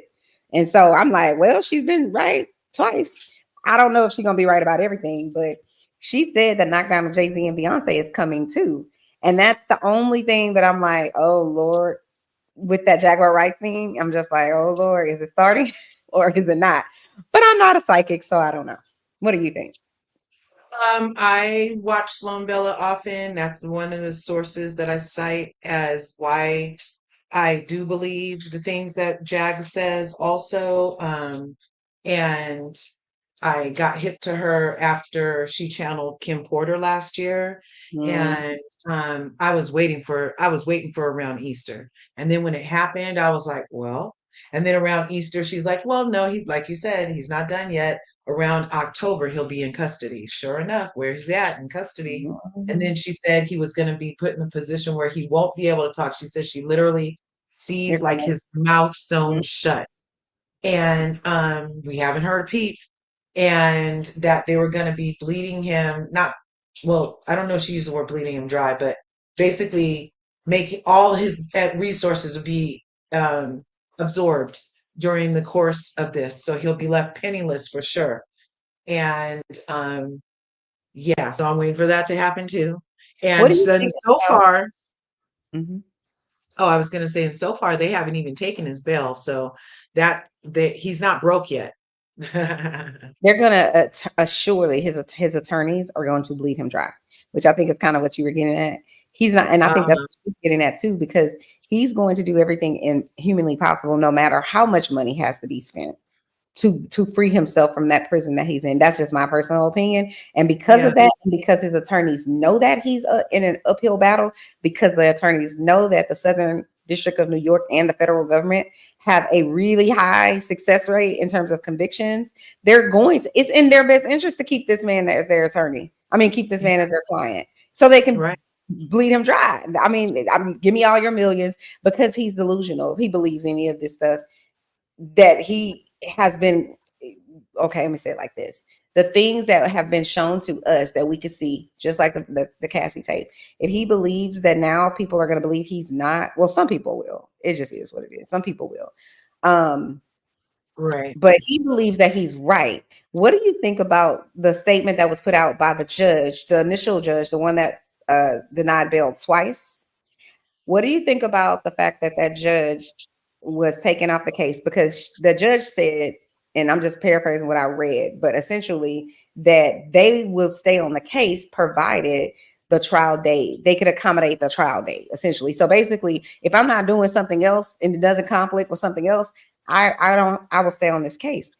And ordinarily, I would say that's normal for a judge or for whatever to get moved around, or for a case to get moved around, things like that. I think that is fairly normal. But this isn't a normal situation. This is not normal, that at least that have come out in this manner, where someone's been running amok for 30 years, doing all kinds of shit and paying off all kinds of people. And you know what I'm saying? All these people are coming up dead around you, and from these mysterious deaths. None of this is normal, at least that we've seen out loud. So I'm like, now, if the judge is removed, now my eyebrows go up, and I'm not even a conspiracy theorist, because I'm like, well, if that's going to happen, tell us why. Because then it makes me feel like, you know how they say there's power behind the things that we don't see, like, you know, in the government, the real places where real powers, you know, resides. It's like, I believe that 100%. There are tons of things that the American people or the public will never know is happened, egregious things that people do to get elected and so on and so forth. So I believe that that definitely happens, but it's difficult for me to believe that this is just a coincidence now. But what do you think about the judge being removed and or switched out? Amazing. And I feel like, hey, if the judge wasn't going to be fair or they know that he's tainted, it's better now than later, because what's happening in YSL's damn that young thug guy over there, they had to change his attorney or something. I mean, his lawyer, his judge twice too, didn't they? Oh, I don't know, because I have a very kind of peripheral like view. I don't remember, but I have a feeling I know who you're talking about. Is this some or the rapper or something like that? That his case is kind of being not taken seriously, or it's like a circus. I feel like I've heard something like that, but I'm not exactly sure. Yeah. Is that what you're Yes, referring it's to? like a circus. Yes. Yes. Can you hear me? Yeah, I can hear you. I think it's interesting. I don't know, but I think because of how much money P. Diddy either has or has had, and how many people that stand to, if any of what people are alleging about him in these lawsuits is accurate, if any of these people have protected him and have the ability to protect him and don't want him to say anything, I feel like they're going to do everything that they can behind the scenes to make sure that happens, meaning he can't say anything, like Sloan Bella was saying. But I also think that maybe what Sloan Bella was referring to is like, he won't be able to speak because he's going to have a mental breakdown or something. Like, he won't be able to, because you know how that happens where people, they become so overwhelmed with stuff that it's like they go insane, you know, or they appear insane. I think it's a chance that that might happen to him, and then therefore nothing he says can be seen as credible in any way. So, but I am interested to see what's going to happen with regard to Beyonce, because I can't say what that lady has or hasn't done, but I know for sure her husband has a few, what do you call those things where you when you get arrested, mugshots for behavior. He said that he pew pow powed his brother when his brother, because his brother was a crackhead. I think he was trying to steal something, he said, allegedly. And that was, I think, when he was young, when he did that. So that right there, number one, that lets you know he has a tendency for danger, because who shoots their own family? But anyway, he also was accused of I don't want to use that word, but like basically having a knife and injuring someone in the club. Remember that incident? And he didn't go to jail. Like, he got arrested and then somehow he got out of that as well. So he has a history of violent behavior. And then he's intertwined with P. Diddy, who we obviously know has violent behavior. So I'm just wondering how they're going to drag Beyonce into it, because I do think the feds are going to do something with him. I'm not sure exactly, but I do think something is coming. Because I don't know if you saw that video that Sloan Bella did about Beyonce and Jay-Z. I saw that one. Huh? No, I didn't see it. You should watch that one. It's very interesting. It's very telling, because she said Jay-Z isn't the next person, but he's after the next person, is what she said. She said that, and you should watch it, but I'm just paraphrasing. She basically said that, I think she said somewhere between 2025 and 2026 is when their knockdown is going to begin. And she said it's in the theft of something, that Jay-Z stole something or something like that. That's where it's going to start. But somehow Beyonce is going to drag into it. And then I think she said in 12 years, the public power that they wield right now, they will no longer wield, which sounds crazy to me. Like, you know what I'm saying? It sounds like, how is that possible? Because the way people worship Beyonce and some sort of celebrities in general is beyond. Like, I'm like, this lady don't even know who you are. She has good music, but she don't know you. So why are you worshiping her? Like, you know what I'm saying? So I find it difficult to believe that they're gonna, whoever it is, the Southern District of New York or whoever, is going to be able to change everybody's mind. It sounds impossible, but they changed my mind about P. Diddy, because I never knew that stuff about him. So it's possible. You think they'll be able to do it? I hope they can. This is all So many daughters, so many sons have been affected in a negative way by this just because they wanted a record deal or wanted to go to somebody's cool party, and their whole life is messed up. Their psyche is messed up. They're like, you know what I mean? And they deserve a chance to heal. So whatever needs to happen so that that can happen needs to happen. You think Russell Simmons is gonna come back and and check into the party? He not coming nowhere. He's staying in Bali. He stay Bali, Bali, Bali, Bali. I don't think he's coming back. And that's why, but you know what? Oh, I wanted to ask you this about, remember how I was saying that they changed the judge or whatever? Do you think this next judge, do you think he'll get bail? I don't know. What do you think? I think he won't get, I hope he won't. The only thing that makes me think otherwise is because of, like I told you, those things that are below the surface that the average human being will never see in terms of power and control and how things can be manipulated from the outside. Feels like an episode of Scandal, if you ask me. But I do think that it's possible. And I think it's possible because, well, I don't know. The Southern District of New York may be able to intercept that and just be like, no. And here's why he shouldn't be able to be released. Because I know they're going to say, because you know they're doing now where the attorneys are saying that the federal government is basically setting P. Diddy up and all this. I'm just like, y'all are reaching. But they're saying, huh? I said they're reaching. They're reaching, but it's because it's like, come on now. Like that being said, there are definite times where people can be railroaded 100% of the time. But I'm like, this isn't a situation like that. They have way too much information and way too many witnesses and way too many people who have been done wrong that are willing to come forth, I feel, and say something at this point.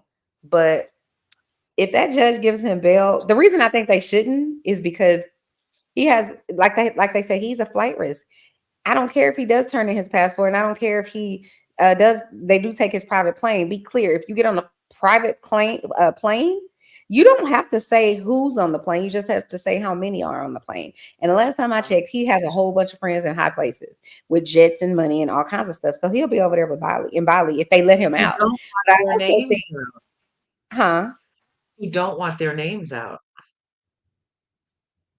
True, but I'm saying if he was to get bail, somehow that happened, I'm saying I think that he could easily get on a plane and go to Bali or someplace where he would be protected from extradition. That's what I think. But yeah. I don't know. I think that part of me wants, I wish it was like OJ. Remember when they let us watch the OJ trial, like even in school? Well, I don't know how old you are, but I know I was in high school. And we had it like on TV in environmental science class watching it. You know what I'm saying? It was just crazy. It was a different time, but I feel like they're not going to let us watch it, but it would be such a good thing. Not necessarily because I want to see anything negative, but I would love to see how the process works. You know what I mean? Like I would love to see how the attorneys, and last question, do you think that his attorneys will allow him to testify?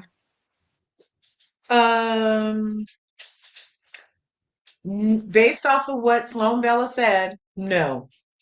His mouth is sewn shut. I don't think so either.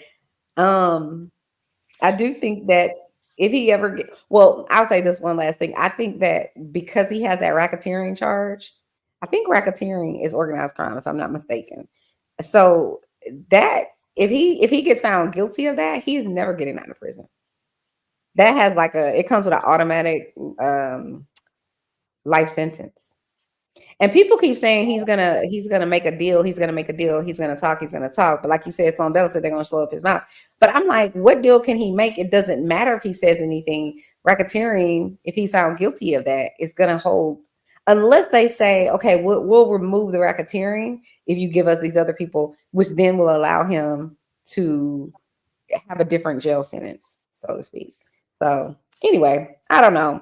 Thank you for coming on Chanel's Reality. I really appreciate your support. Well, I appreciate you for inviting me and having this conversation. I hadn't really been talking to people about the whole Diddy thing, so Thanks for letting me get it out. And everybody smash your buttons, ring your bell so you can get notified. And have a great weekend, Chanel.